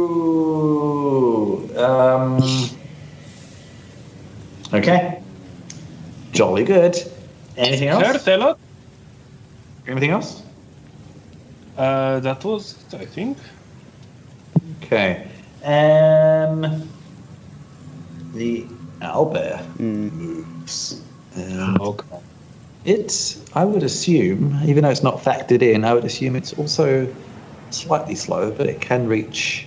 Oh dear. Hello, Pinchy Pinch. How are you doing?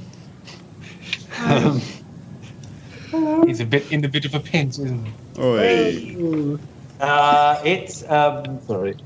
It swings a giant stuffed claw at you. All right. Stuffed? Yeah, because it's taxidermied as well. Everything is taxidermied. Oh, It is a hit, I'm afraid. Or This is where sometimes I like to see. Okay. For 10 damage. Oh. I was expecting worse. I've seen owlbears one-shot people. Okay, 10 damage. Yeah. Holy crap. And yeah, that's what it's going to do for now. And I will now go to Maurice and Dee Dee. You both had the same initiative. So Dee Dee, I think your dex is faster, so go ahead and take it.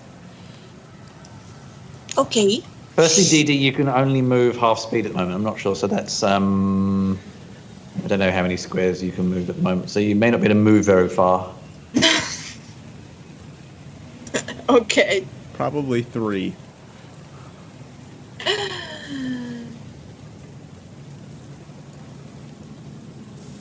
Swallow races are usually slower, aren't they? So what would you like to do? How many squares can I? I actually don't know. I cannot see on your sheet anyway. Let's say it's 25, which is roughly normal. So you can currently move 2. Yeah. 2. All right, Okay, so rounding down for it. I don't know. I hadn't really Then decided. I guess but I don't that really I'm mind. gonna get here because it's 1 and 2, and then I'm gonna take out my longbow and my arrows. Really? Have you put the barrel down? No, my fine, barrel yes. the barrel is attached in my back. All right. Good job. Can't be bothered doing encumbered. Anyway, okay. Get out your longbow and shoot away. Go for it. Give me a to hit. Huh? Give me a to hit. Can I shoot from there? Yeah, longbows have a pretty long range. Okay. But there's a lot Because of allies. If you fail dramatically, there may be consequences. Okay. Do it. I'm sorry already. If something happens. So it's a 5. 5 to hit. Yeah. Okay. Let's say that just goes ricocheting into the wall of the toilet, and you hear a grumpy dwarf sound from inside. Maurice, you're up. I run back behind the porcupine. Protect me, porcupine! For God's sake. And I will cast. There's nothing out here to throw at it, so I'm going to cast Chromatic Orb instead. Throw the porcupine. Maybe later. But I'm going to cast Chromatic Orb, and I'm going to do it at level 2. And that is an 8 to hit, son of a bitch. That is a miss. Is there any to miss damage or anything? No, because it's a to hit spell. It's not a save. Okay. All right, that's a miss, I'm afraid. Pinch, run away. Well, two. Jeez. Okay, we are back to the porcupine that looks I want to call it pickles, not prickles. Pinch never went. Pinch's move. Oh, sorry, you're on level number 4, aren't you? I've got 2 P's in front of me, which is very confusing. Okay, so go for it. Yes. Pinch pulls out the same thing that he had at the beginning, the confetti popping thing. And he aims it at the owlbear and cries out, "Behold the great and magnificent Maurice!" And his assistant Pinch, and shoots the thing. He casts Color Spray. Ooh. So let me see exactly what that does. Nice flavor. Mm-hmm. So roll 6d10. The total is how many hit points of creatures this spell can affect, and it causes blinding for 1 round. Wow. Anyone affected. So let's roll 6d10. Jeez. D10, did I get that right? Yeah. This is a very powerful spell. Yeah, it's pretty cool. Wow. 32. All right. So what does the damage describe? What the damage is like? What does it do? It's blinding. It's just blinding. No, it's just a status effect. Oh, so I thought you did 32 damage. What does the 32 No, mean? What does 32 mean? So it's the same as the way the sleep spell works. I roll how many hit points would be affected by the blinding. Okay. So it's it can blinded. affect multiple creatures. for example. Blinded means I don't have a DM screen with me do things on Roll20. This is Blinding a blinded creature can't see and automatically fails any ability checks that require sight, and attack rolls against this creature have advantage, and the creature's attack rolls have disadvantage. wow. And for how long? Just 1 round All right. until my next turn. Okay. The porcupine. Back to the porcupine. I'll quickly disengage with the rogue Nice. cunning action and Yep. move back 2 steps. Good idea. It looks like it wants to. It looks like it wants to prove its boldness. Go, porcupine, go! And it's like positions, kind of.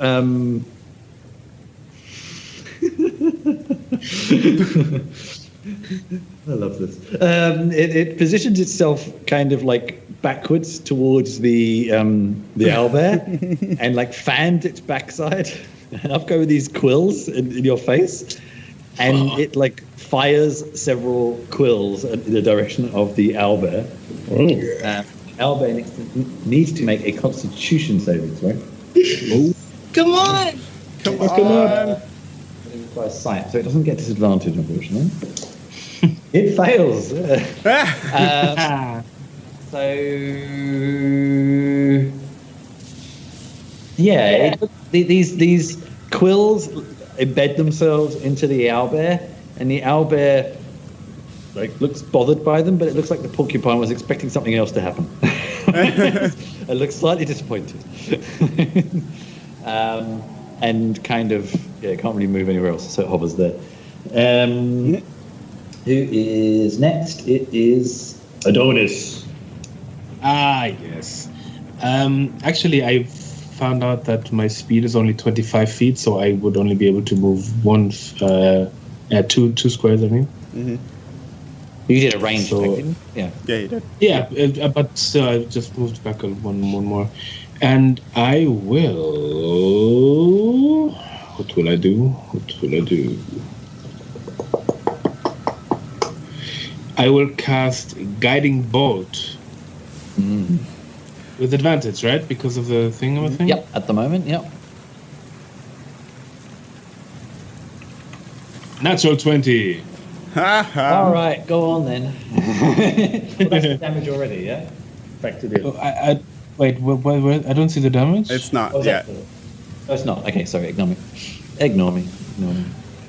19 damage. Radiant. Nice. Okay. Oops, sorry. I keep hitting my head on the microphone. And I shout out, "Leave my porcupine alone!" Eh, Yep. Is it a hedgehog or a porcupine? There is a difference. Porcupines have longer spikes. It's a porcupine. I also don't think they're in America. I don't think hedgehogs are in America, which is probably why that's always a porcupine. Anyway, Are we in America? well, anyway, I mean, we're the in Faerun. Oh, so then we were in favor. scribe of this great story. Okay, let's continue. Do you have any bonus actions? As a bonus action, I talk out to Prickly, "Come back! This is dangerous!" The porcupine looks determined, and I'm so the, proud of him. the owlbear swings a stuffed paw at it with No! disadvantage. Whoa! Okay, sorry, I have to show this just to prove it to you. I'm actually rolling physical dice because it's just easier. And I rolled disadvantage, and I got 220. No! Oh, No, porcupine! Porcupine. is that like 1.25% chance, something like that? I mean, the porcupine has 3 hit points, so I won't even bother rolling for damage. Oh my god, that thing's gonna get pasted. But the porcupine has a really nice reaction when it gets attacked, actually. And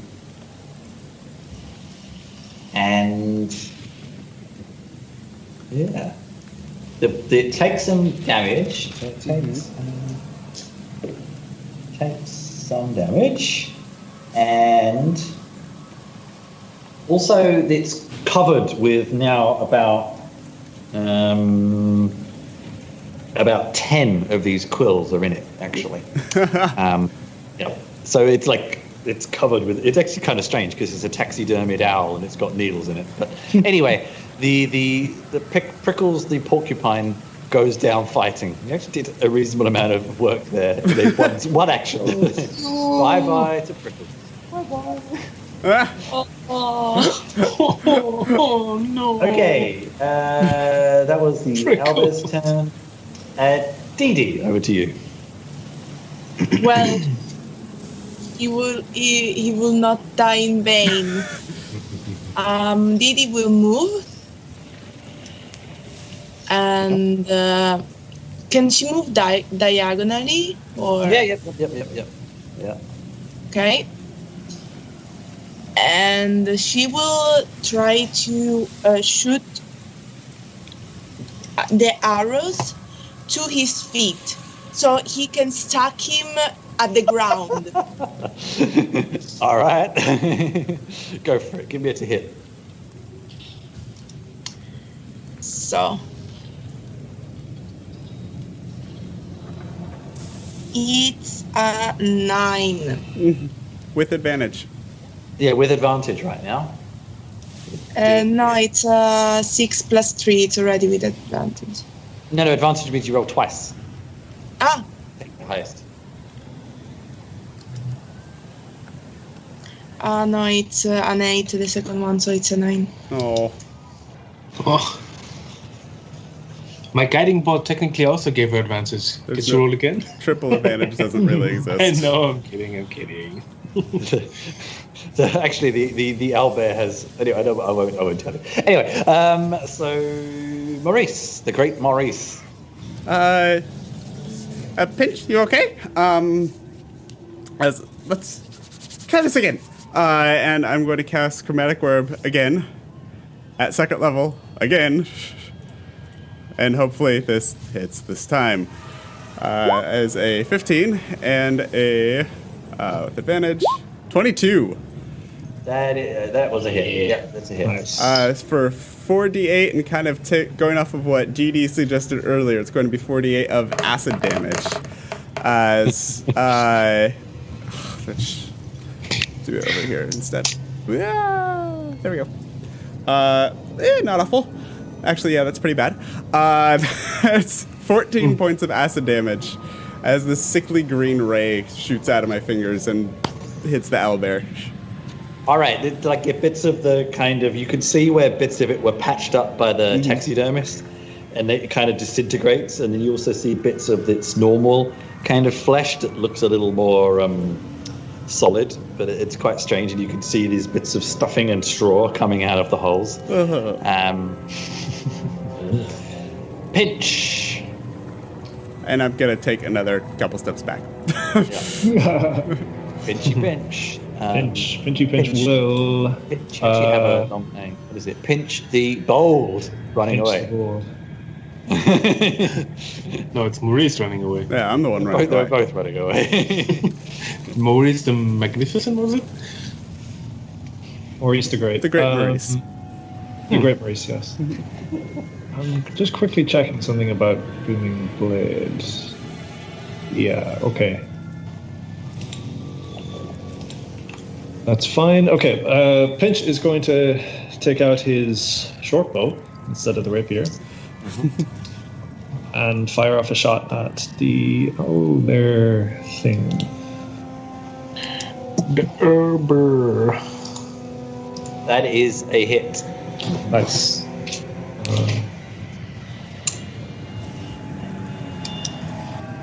Roll damage on. Does that work? It is.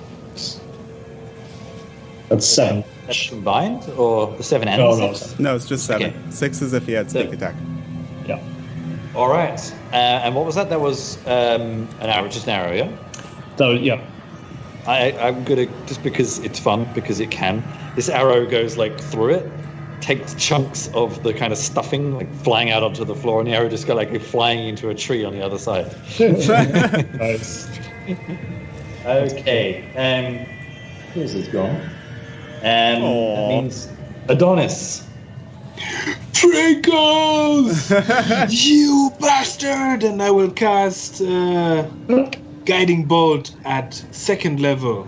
Okay. Do I still have advantage? Well, I mean, it's no longer blinded. it's not blinded anymore, but it actually looks like these things left in it by prickles are actually quite hurting it and distracting it as well. Nice. 17. That's a hit.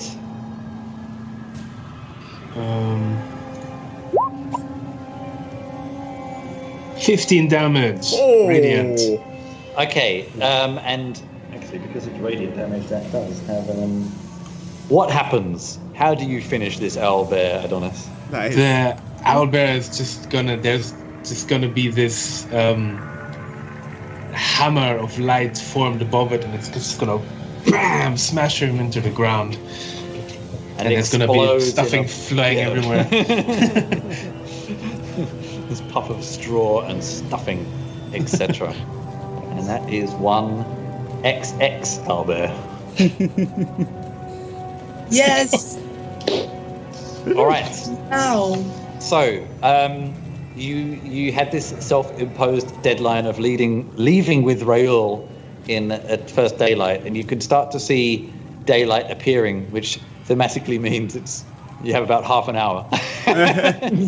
So let's. Where would you like to go now? Back into the lodge, and where would you like to go? I will pick up what's left of Prickles and put him in a little pouch and for later for burial. Oh, So tragic. Oh. Poor little thing. He was so brave. Well, All right. so let's. Oh, by the way, did the orc has had any track? No, right? Did what? Sorry. The orc in the kitchen. Reese? The orc in the bedroom. Yeah. Did it have what? Did it have an attack? No, tag. Name tag. Oh yeah, Hawg. Just orc. Yeah, Okay. it was one of the workers of the Owlbear Lodge, not the workers you're looking for. It's confusing, I know. There's two different sets of workers. Yeah, we still have a lot of rooms to check, huh? yes, let's Alright. get to it and get out of here. As I pass Pinch, I'd just kind of check in with him. It's like, are you okay? Brother, that was exhausting, but did you see that, brother? I did it for you. I introduced you with the most magnificent array. It was the perfect audience member for you, brother. I actually give him a You hug. guys are so cute. And it's like, Oh, you did really well, Pip, brother. Do you think one day I can be Pinch the Great?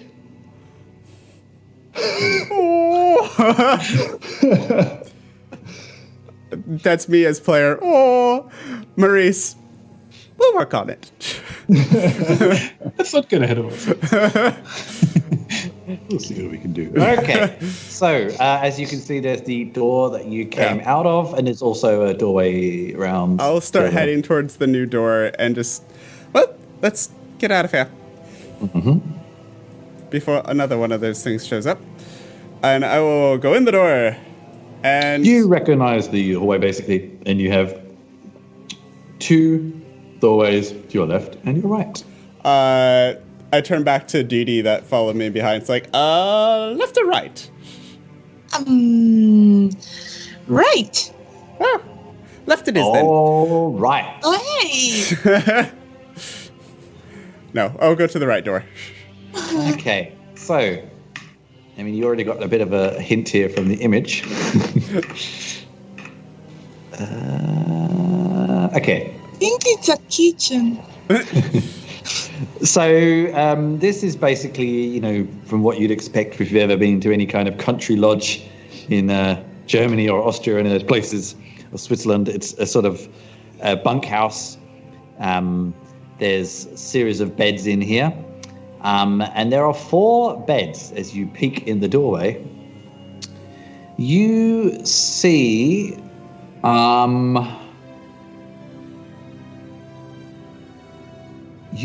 actually bed 2, I'll just arbitrarily say from left to right. Yeah. Looks like it has been slept in, but is currently empty. Bed 3 has something in it. Bed 4 also has something in it.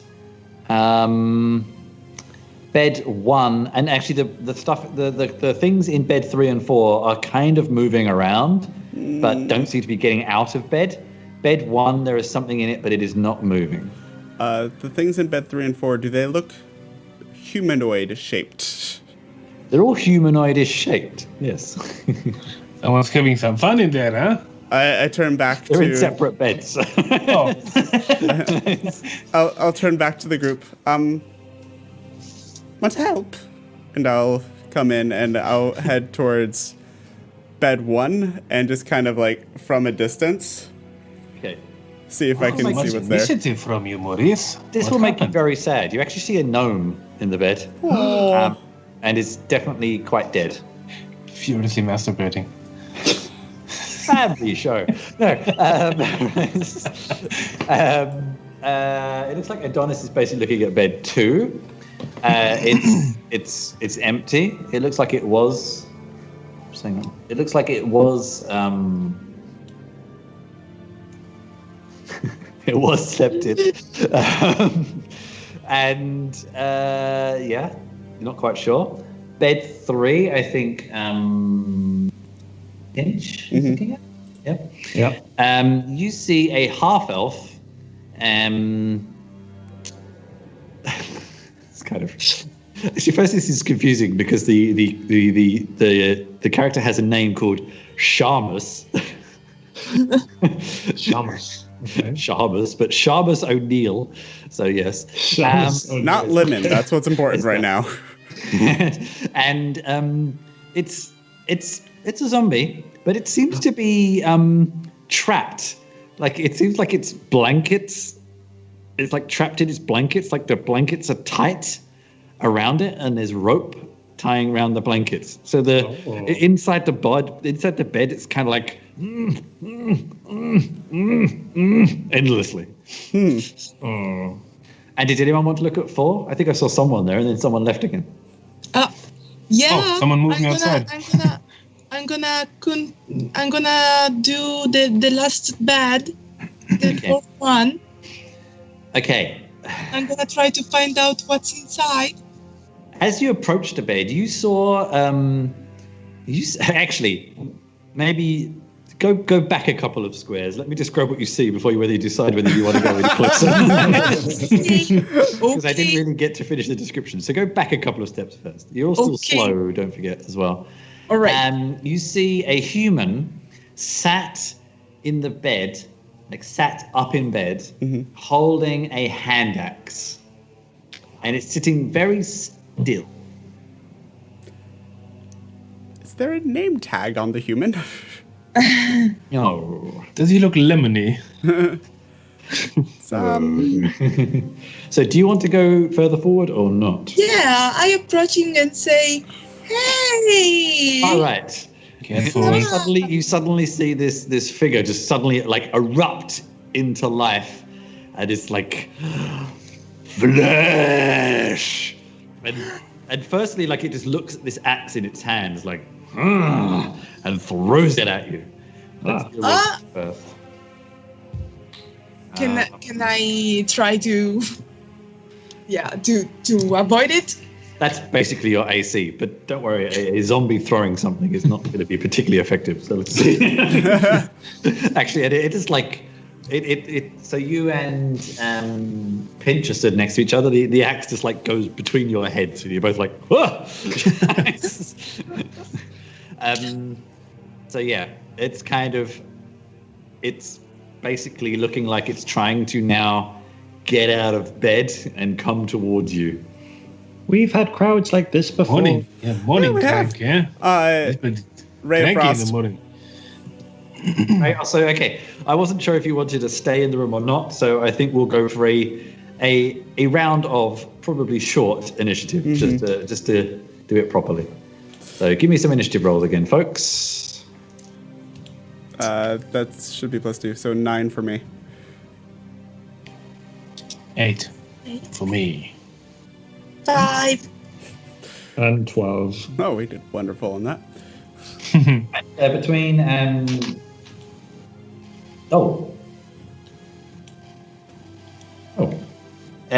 what's your dex, Pinch? +3. Okay, you go first. Then Pinch will. He still has the movement penalty. The guy's exactly on the bed, right?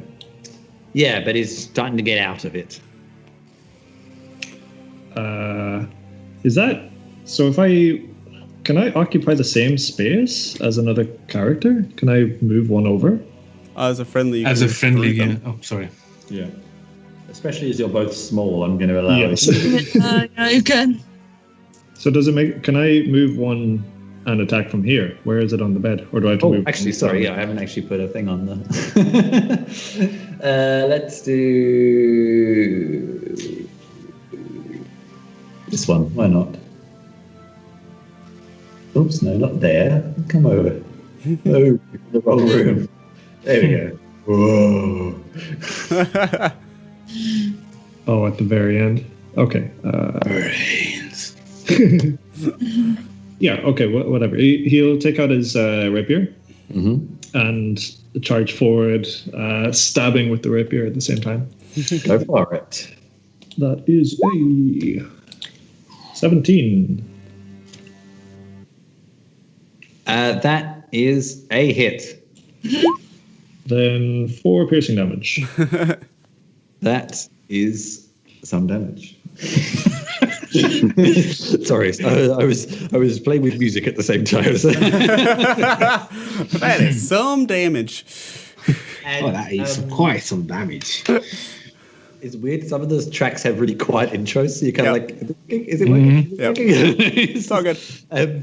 So now it is. Actually, I would give these names. It is. This name is called. It's called Travis. Just so you know. Just so you know. Just Travis? It's Travis. Yeah. It's my brother. Oh, actually, But and that's one okay. thing I forgot to mention. Now you see it out of bed in the better light. You actually notice that it's a human. It was in its night clothes. It's now lost its axe because it decided to throw it for some dumb reason. But you also notice that it has painted in paint. Like someone has painted a black mustache and 6 black eyebrows on its face.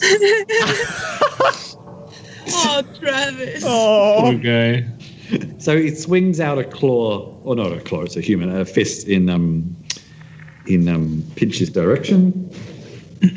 I'm pretty sure that's a miss.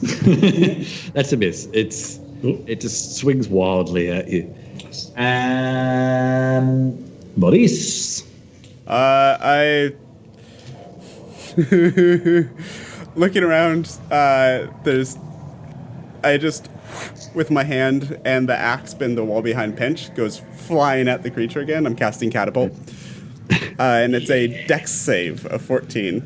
If you're gonna throw the bed, that would be great. It's a 5 pounds limit on it, unfortunately. Zombies are not known for their dexterousness. It fails. Okay, that's 3d8. Jeez. Technically bludgeoning damage, but I'm throwing an axe at it, so no. Ha! 4, 3, and a 2 for a total of 9. This ability is fucking strong. Is that a first level one? It's first level, but it's there's no damage on a save. If they save, it's completely nullified. Adonis, up to you. Over to you. Yes. I will. What am I going to do to you, my friend? I will cast Sacred Flame at him.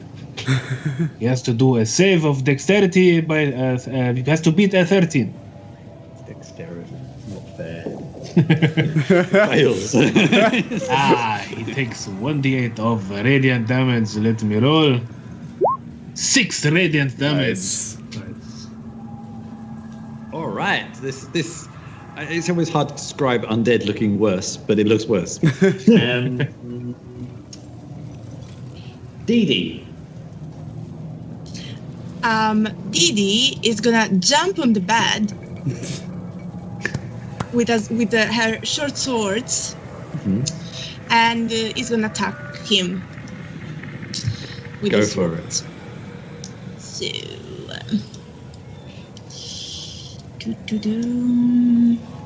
let's see, where are they? Here we go. So it's D6 plus 3. I'm gonna roll it. Have you got 2d6. give me a to hit? Oh, you did. Sorry. Did you Yeah. give me a to hit? What's your to hit though? It's plus 5. So just roll to hit first. Okay. So it's okay. Wait, I did it on roll 20 because on D&D Beyond because it's easier. So it's a 6 To hit. Mm-hmm. That. It's just a miss. And then I'm slightly confused. So the 12 is to I hit. did yeah? a good and the 12.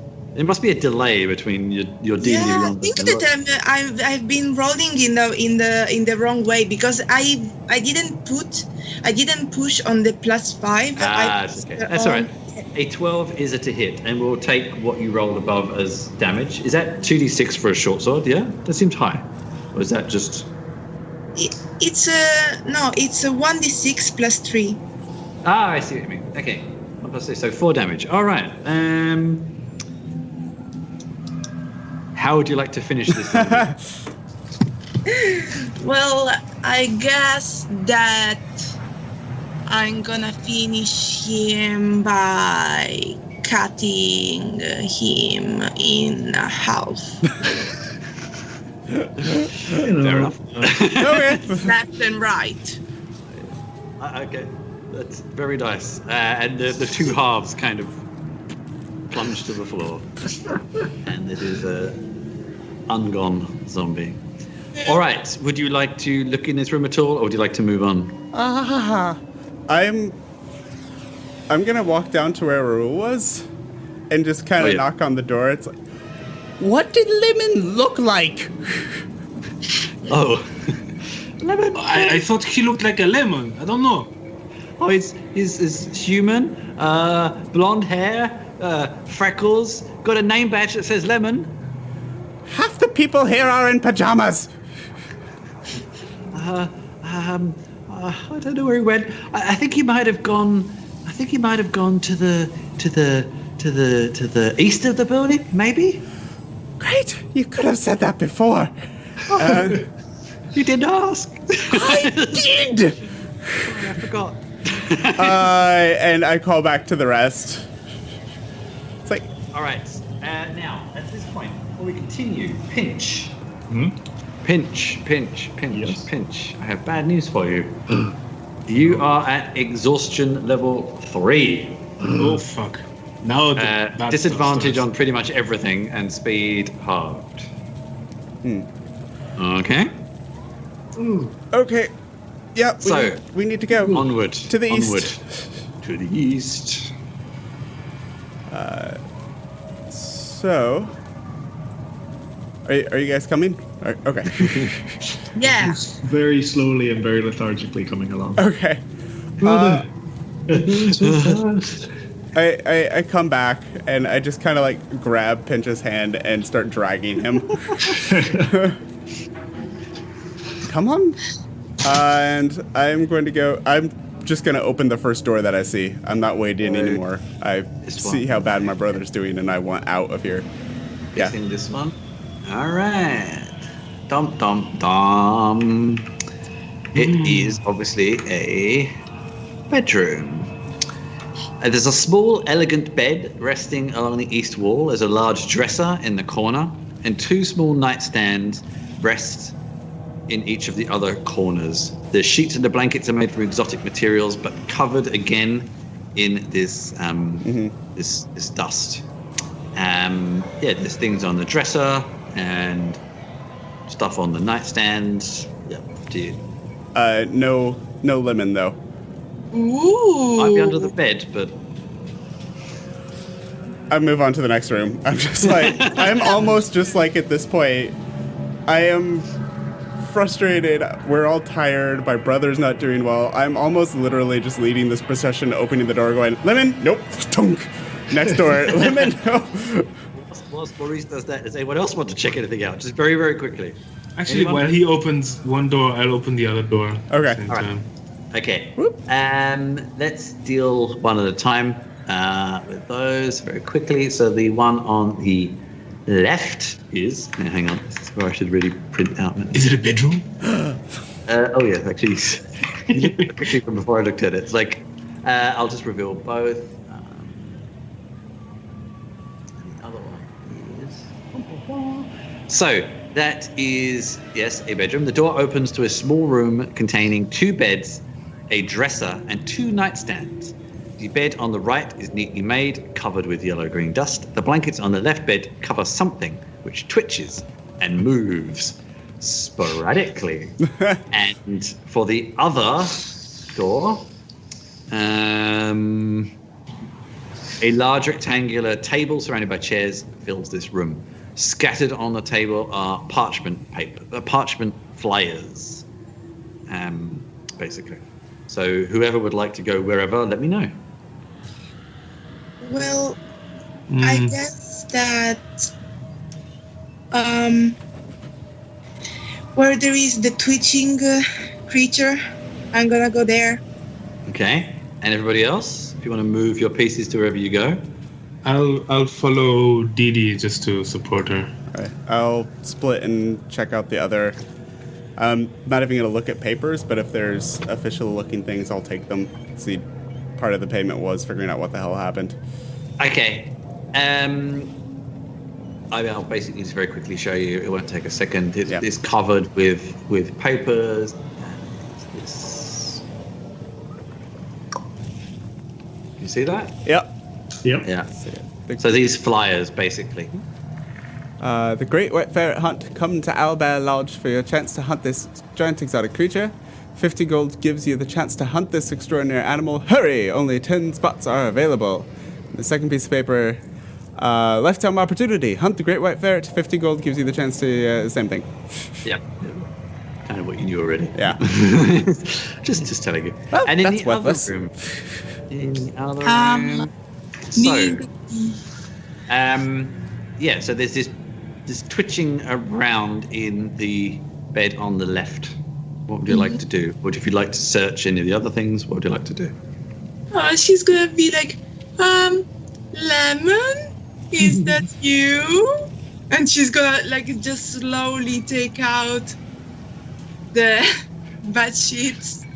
I will ready a sacred flame in case anything attacks you. Okay, peeling back the sheets, you see a dwarf. Damn it. Alright. But it's covered in yellow-green tendrils of various sizes, and 2 tentacles emerge from the bed as you pull back the blanket and attack you,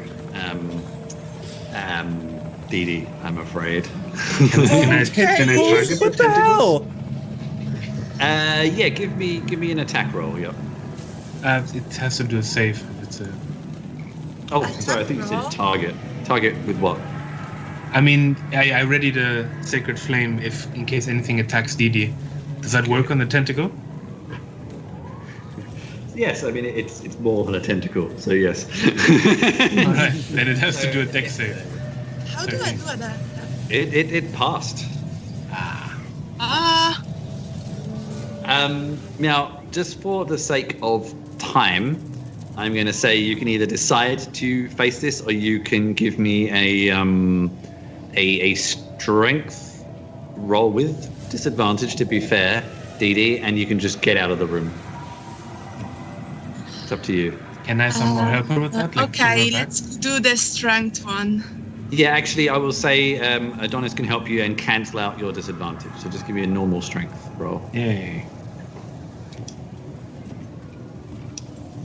3. Oh well. Oh, bye, Dee Dee. Roll with advantage? No, there's no advantage. Yeah, we Sorry. catch it. Okay, so this I'm sorry, we're gonna have another hopefully short encounter. This creature, this kind of dwarf, steps out of the bed, and it's like got kind of vines coming out of its mouth and out of twined with its arms, and it's kind of like a really, really freaky looking Groot from. So I'm gonna have to ask for another initiative, I'm afraid. Yeah, Let's go for it. that's fine. Choppity chop. Okay, three of you, 4 of you already rolled. That was quick. Well, on the ball. We got this. Dang, Shane.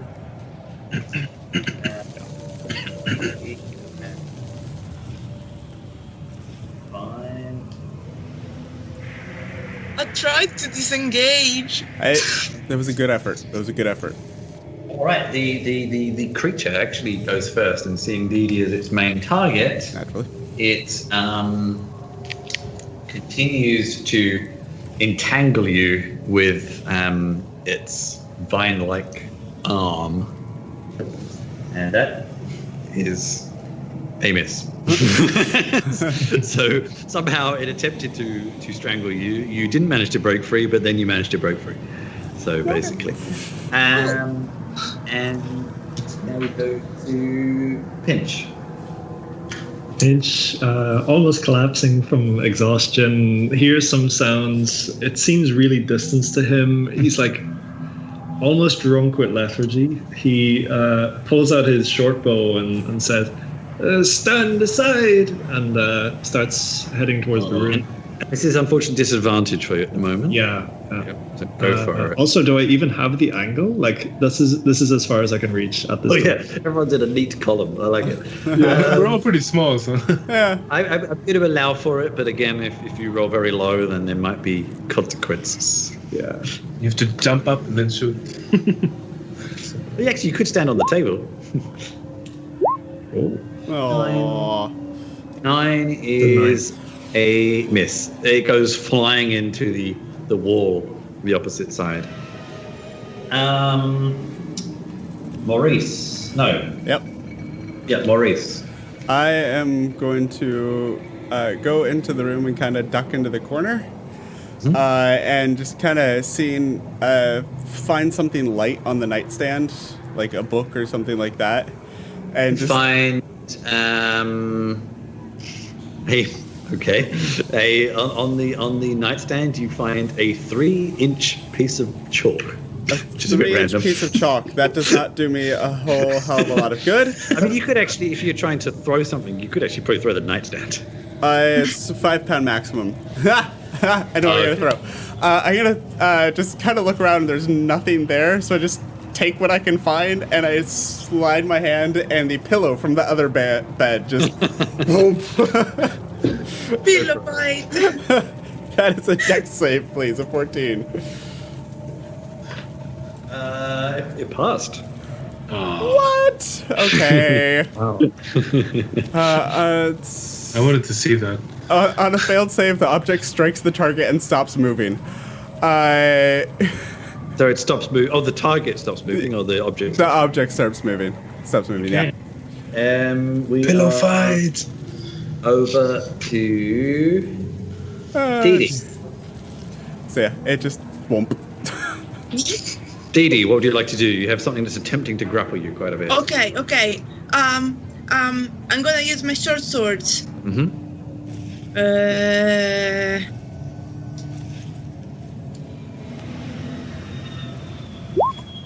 Yeah, 19. That's a hit. Okay, and then the second one. And a 10. That's a miss. Oh. Okay, so the 19, and then the 19 is no. Then I have to take the damage, no? Yep.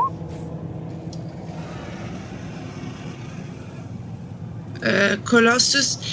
Should I do the Colossus Slayer? Yeah. It's definitely It's bigger than you. a D8 plus a D8, no? Yeah. Okay. So it's 9 plus 3, so it's a 12. Nice. Nice.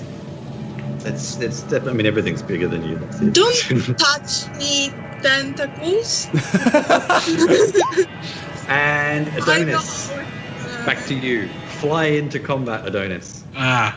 Can I pick up Didi and throw her behind me? I don't know. Is she grappled or something? No, she's not grappled. No. Ah. No. Like, Oh, Didi? sorry. Again, I completely forgot to put the. Here we go. I actually have a. There Yes, A Adonis. tentacle monster thing. I don't like tentacles. I will. Go. Oh, okay, that's nice. All right, hold on. I will try to grab Didi and put her behind me. Okay. And anything else you want to do? Would that be my bonus or action or my action? If you're just shoving her kind of behind you, I'm going to say it's a bonus. Yeah, I kind of want to switch places with her, so I'm wanna where just she is now. Yeah. So.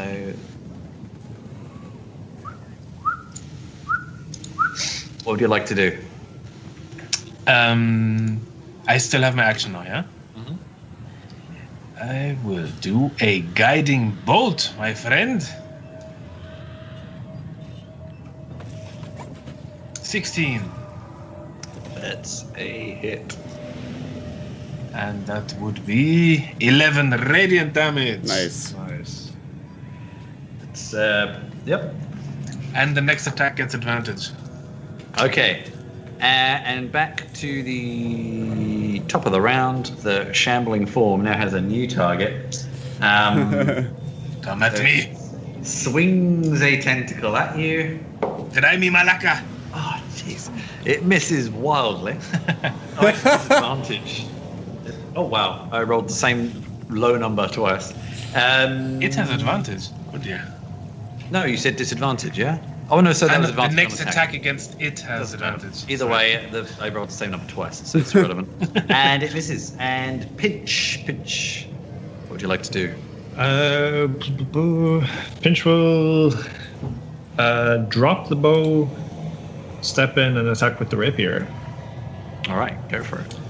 No, unfortunately, I had disadvantage There could have been a sneaky chat opportunity there if I wasn't exhausted, but nonetheless. It cancels. It's just a regular roll. Yeah, so it's just a regular. 23 to hit. Nice. How would you like to finish this? Nice. I don't even need damage from you, so it's fine.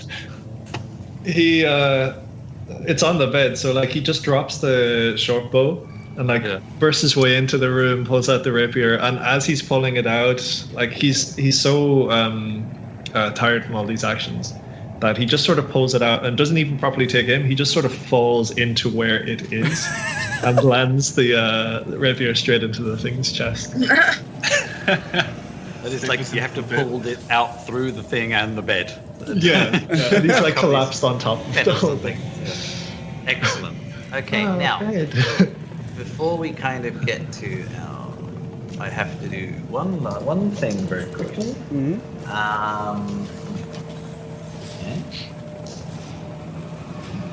How was this dwarf dressed? Come to that in 1 second. All right, things have just got interesting. So the dwarf was dressed in. It was actually, let's say, it was wearing like an apron and things like that. More like a working apron. Yeah, you're not quite sure who it was unless you want to search things. But before we do that, I have important information to give you before we kind of hopefully enter the very final stretch. All of you are now at exhaustion level 3, apart from Maurice, because he got that heal. And more crucially, Pinch. Pinch. Oh no. You don't feel very good at all. Interesting. And you have a sudden desire to start eating people. Oh, wow. So I'm gonna send. I can't. Damn it. Okay, I'll when it comes to it, I'll send you something in a second. But what would the rest of you like to do in the meantime? Do I see anything visibly change in my brother? He kind of has a wild look in his eyes and seems to be looking very, very hungry. He starts saying, "Brother, the brain." Pinch, what are you doing? Let's go. Let's leave now. And I will start heading out the door back into hopefully some fresh air. Hang on, I'm just... I think that goes to the group. No, I just sent it privately to you. Okay. I saw that. Wait. Yeah, because last time you tried to send it privately, it went to everyone. It's Really? okay. Oh, I'm sending messages as that person, not to them. Yeah. Sorry. It's okay. You could have told me that earlier, guys. I saw that earlier. I wasn't quite sure if it was because you All did right, it before. Anyway. It doesn't really matter now. Okay, so I will say as Dee Dee and Adonis run out the door, Pinch gets an attack of opportunity on one of them. Hang on, Choose I'm your not running target. out yet. Oh, Oh, okay, well, Dee Dee, are you running or are you staying? I think that I'm running. Okay, so you get an attack of opportunity on Dee Dee. If you wish to take it, Pinch. I would have technically been the first to run away from him if that makes a difference. You're through a doorway. I don't know. It's sort of... So I started over here.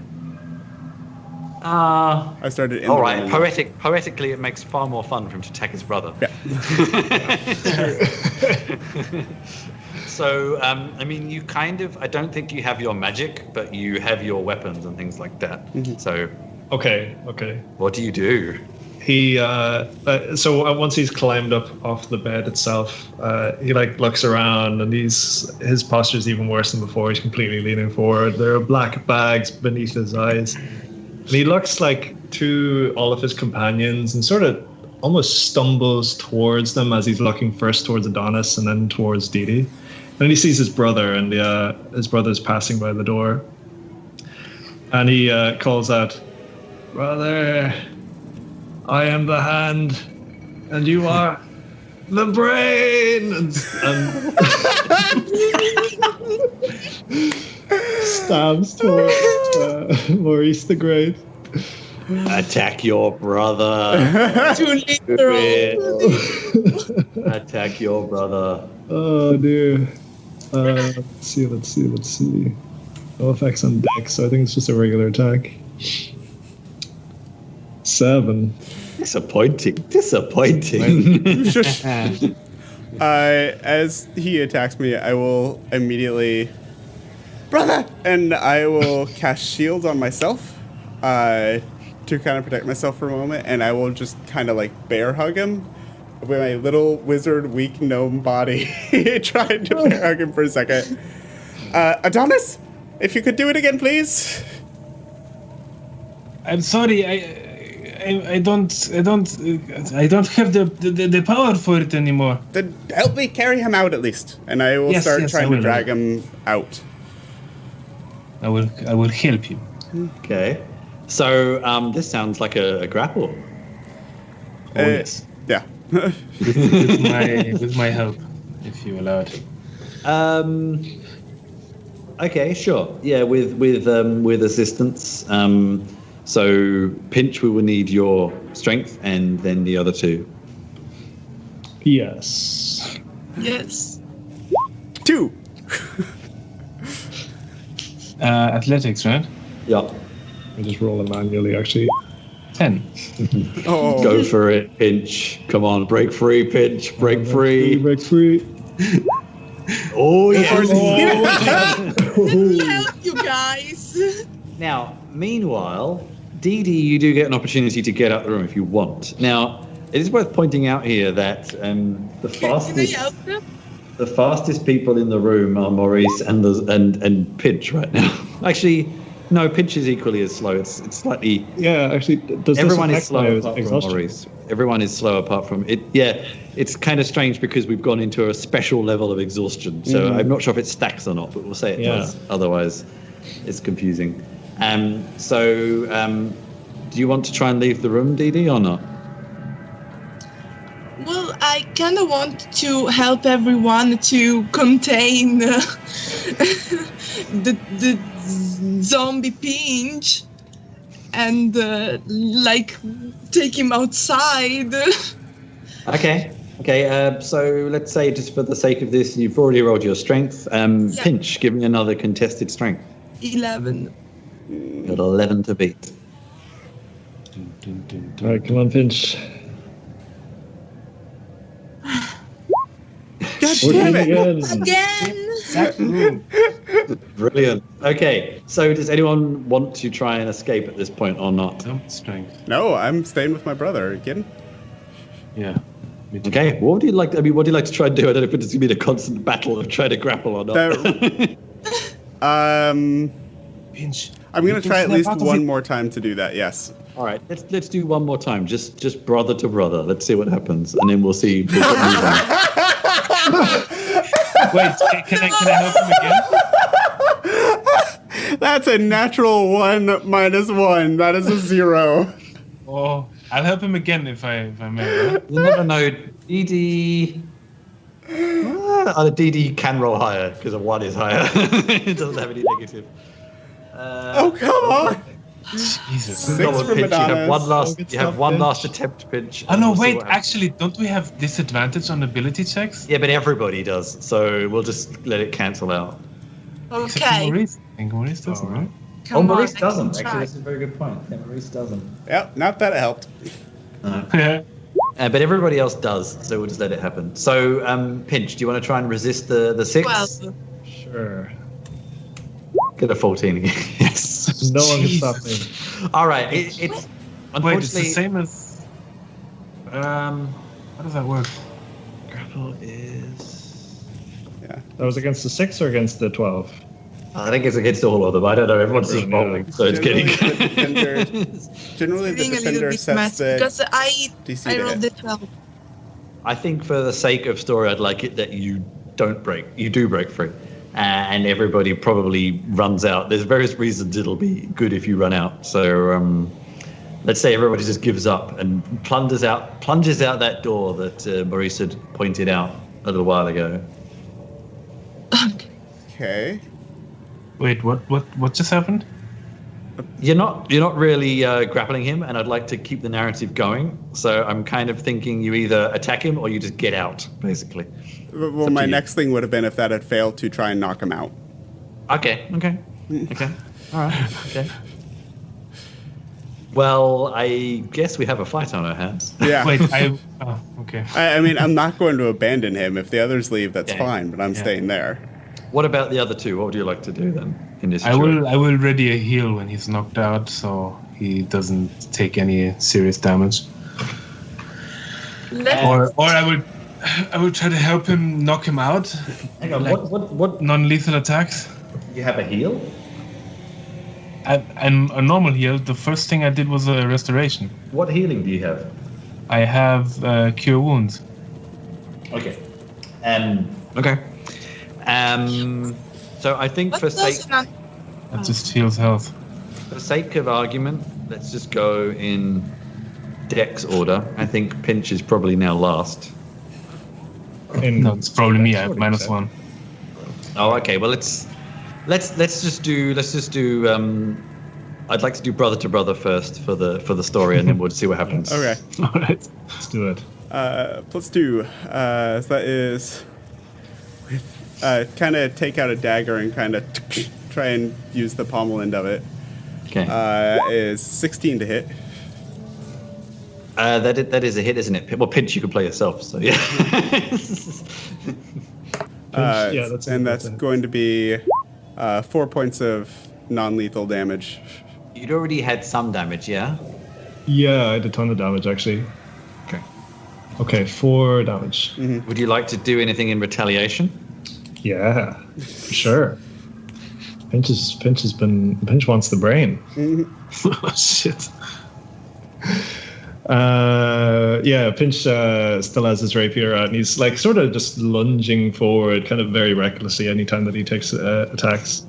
And he's still sort of rambling, and he says, "Brother, I can make us one. I can be the brother." He attacks again. Do it. Wow! Yeah, 24 is gonna hit. Please tell me that was a nat. Not quite. It was 19. No, 19. 7 points. Okay. That hurt. Okay. Dee Dee, what do you do with this? You see these brothers attacking each other. What would you like to try and do? She has a hunting trap, actually. Jeez. I was going to lose a leg. I don't know what exactly does the hunting trap do. What is the hunting trap? Is it like we hadn't really defined. It can be one of those vicious, like, bear trap things. It could be a net? Spikes. Sure, let's make it a net. That I think. Why not? Why that not? then closes like a fish net that then closes like. I mean, you are small creatures, so I think that would work. So give me a athletics. No, sorry. Give me a dex, please. Okay. Well, you are pretty dexterous, so. 13. Pinch. Give me a strength. See if you can throw that off. Come on, Pinch.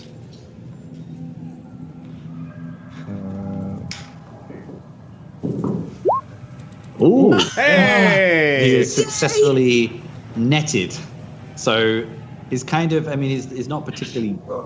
Well, actually, Pinch, you could describe. Go for it.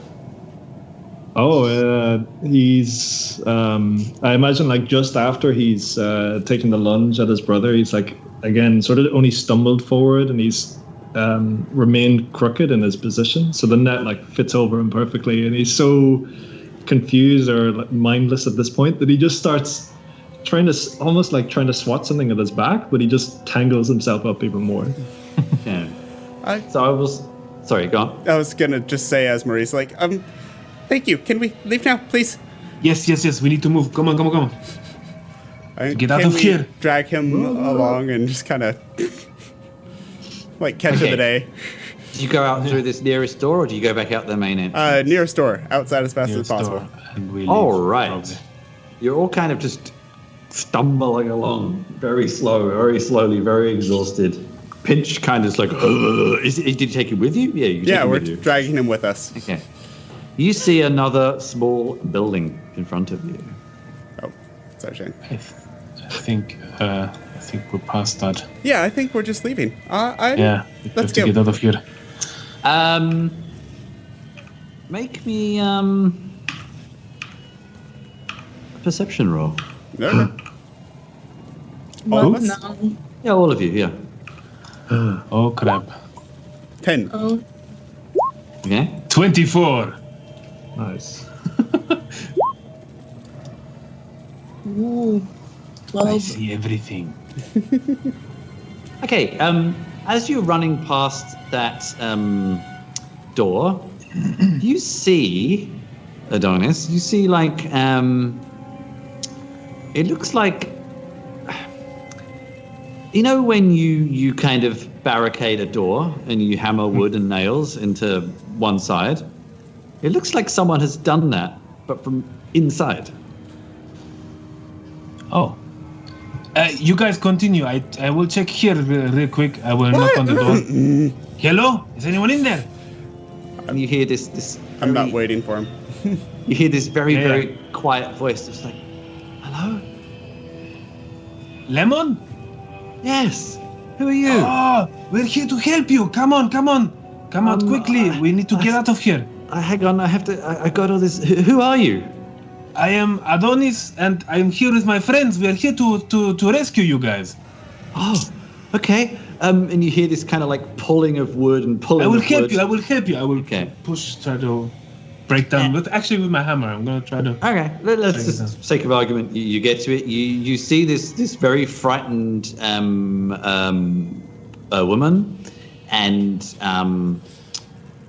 you see her skin is tight. Her eyes are quite sunken. She She looks a trying to little eat bit. my brain. No, she looks a little bit like, shall we say? Well, to be honest with you, you're all looking a bit like this now, actually. So, so it doesn't look too. You don't look too different from each other, but you got an idea of what might be going on here. So Are you grab hurt? her, yeah, or you run with her. Do you go and get Rael as well? Oh yes, totally forgot about this guy. I will. will can go yell take into the entrance as we Yeah, I pass will- by. Roll, time to go, and that's it. Right. Yeah, I will just- tell the woman to catch up with the others and go run. I will try to get Raoul. Okay, you return to where you'd tied up the cart, and you're very, very disappointed to see that something large has trashed it to pieces. Of course. You're going to have to walk back, but it is starting to get light now. So you're kind of trudging. It's damp, muddy, wet ground, but you're very pleased to have left the lodge. As you're getting further and further away, you all start to feel better. In fact, when you were starting the walk, Raoul and Lemon seemed very disturbed by the fact you had this zombie in a net. It's like, what who's this? But, within about an hour or so, everyone starts to slowly get better. Even Pinch is starting to feel more normal. And, you get back to town. And so you're met by Lord Neverember. He sends out, he asks you, you found 2 out of the 3? What happened to the 3rd? He didn't make it, unfortunately. Okay. And did you destroy the source of whatever was, what happened there? Did you, is it safe to use? No. Oh no. Far No. from it, and we did not find the source. rotten. Perhaps we did. Like, there was some meat that Meat? was rotten and spreading green shit everywhere. I don't know. Meat? It's rotten by a yellow mold. All the building is rotten by a yellow mold. Yes, I think some people in the lodge upset as like a druid or something, and he cursed them with bad stuff What? there. What are you guys talking about? Ugh. I just You must have had too much. I hand him the papers about the first one talking about the druid being pissed about the white ferret hunt, and then the reward for the white ferret hunt. Kind of like, I don't know. I'll send some more workers tomorrow. It'll be fine. Are you out of your mind? Great misfortune Don't. for you and your house. And there we shall end. Hey, as long as they paid us. He pays you. He pays you. Yeah, actually, he pays you 50 gold apiece. He might have paid you more, but he actually pays you 50. That makes sense. All right. Thanks, everybody. Thank you very much, Chris. Strange reason on roll 20, I seem to have turned into someone else. I'm not quite sure why. It's very surreal. Turn into an owlbear. Roll initiative. Yeah. Surprise! Surprise owlbear. So, Peter, maybe we would like to Yeah, I'll wrap it up. There, miss. First of all, thank you again to Anna, our new player, for joining us tonight. It was a pleasure to have you. Thank you, Shane, for coming back, Luke for coming back, and Chris for DMing again for us. It's so nice to be on this side for once. Yeah, and of course, absolutely thank you to Jeff Stevens, who wrote this adventure. Again, this is brain is mush after 4.5 hours of play. Haunting of Owlbear. Yeah, Haunting of Owlbear Lodge. There we go. That's the thing. It's a relatively new thing from, I think it was originally published this summer. It's already a silver bestseller, I think. It's really, really good. Go check it out on dmsguild.com. Again, you can find this, a couple of his other really good adventures there, as well as a lot of other good works from other independent writers that create content because, well, it is their job, but also because they have stories to share and are good at writing them. So go check that out. Thank you again to all of our players. Quick announcement, and then we'll wrap up. We'll be starting Tier 3 sometime in November.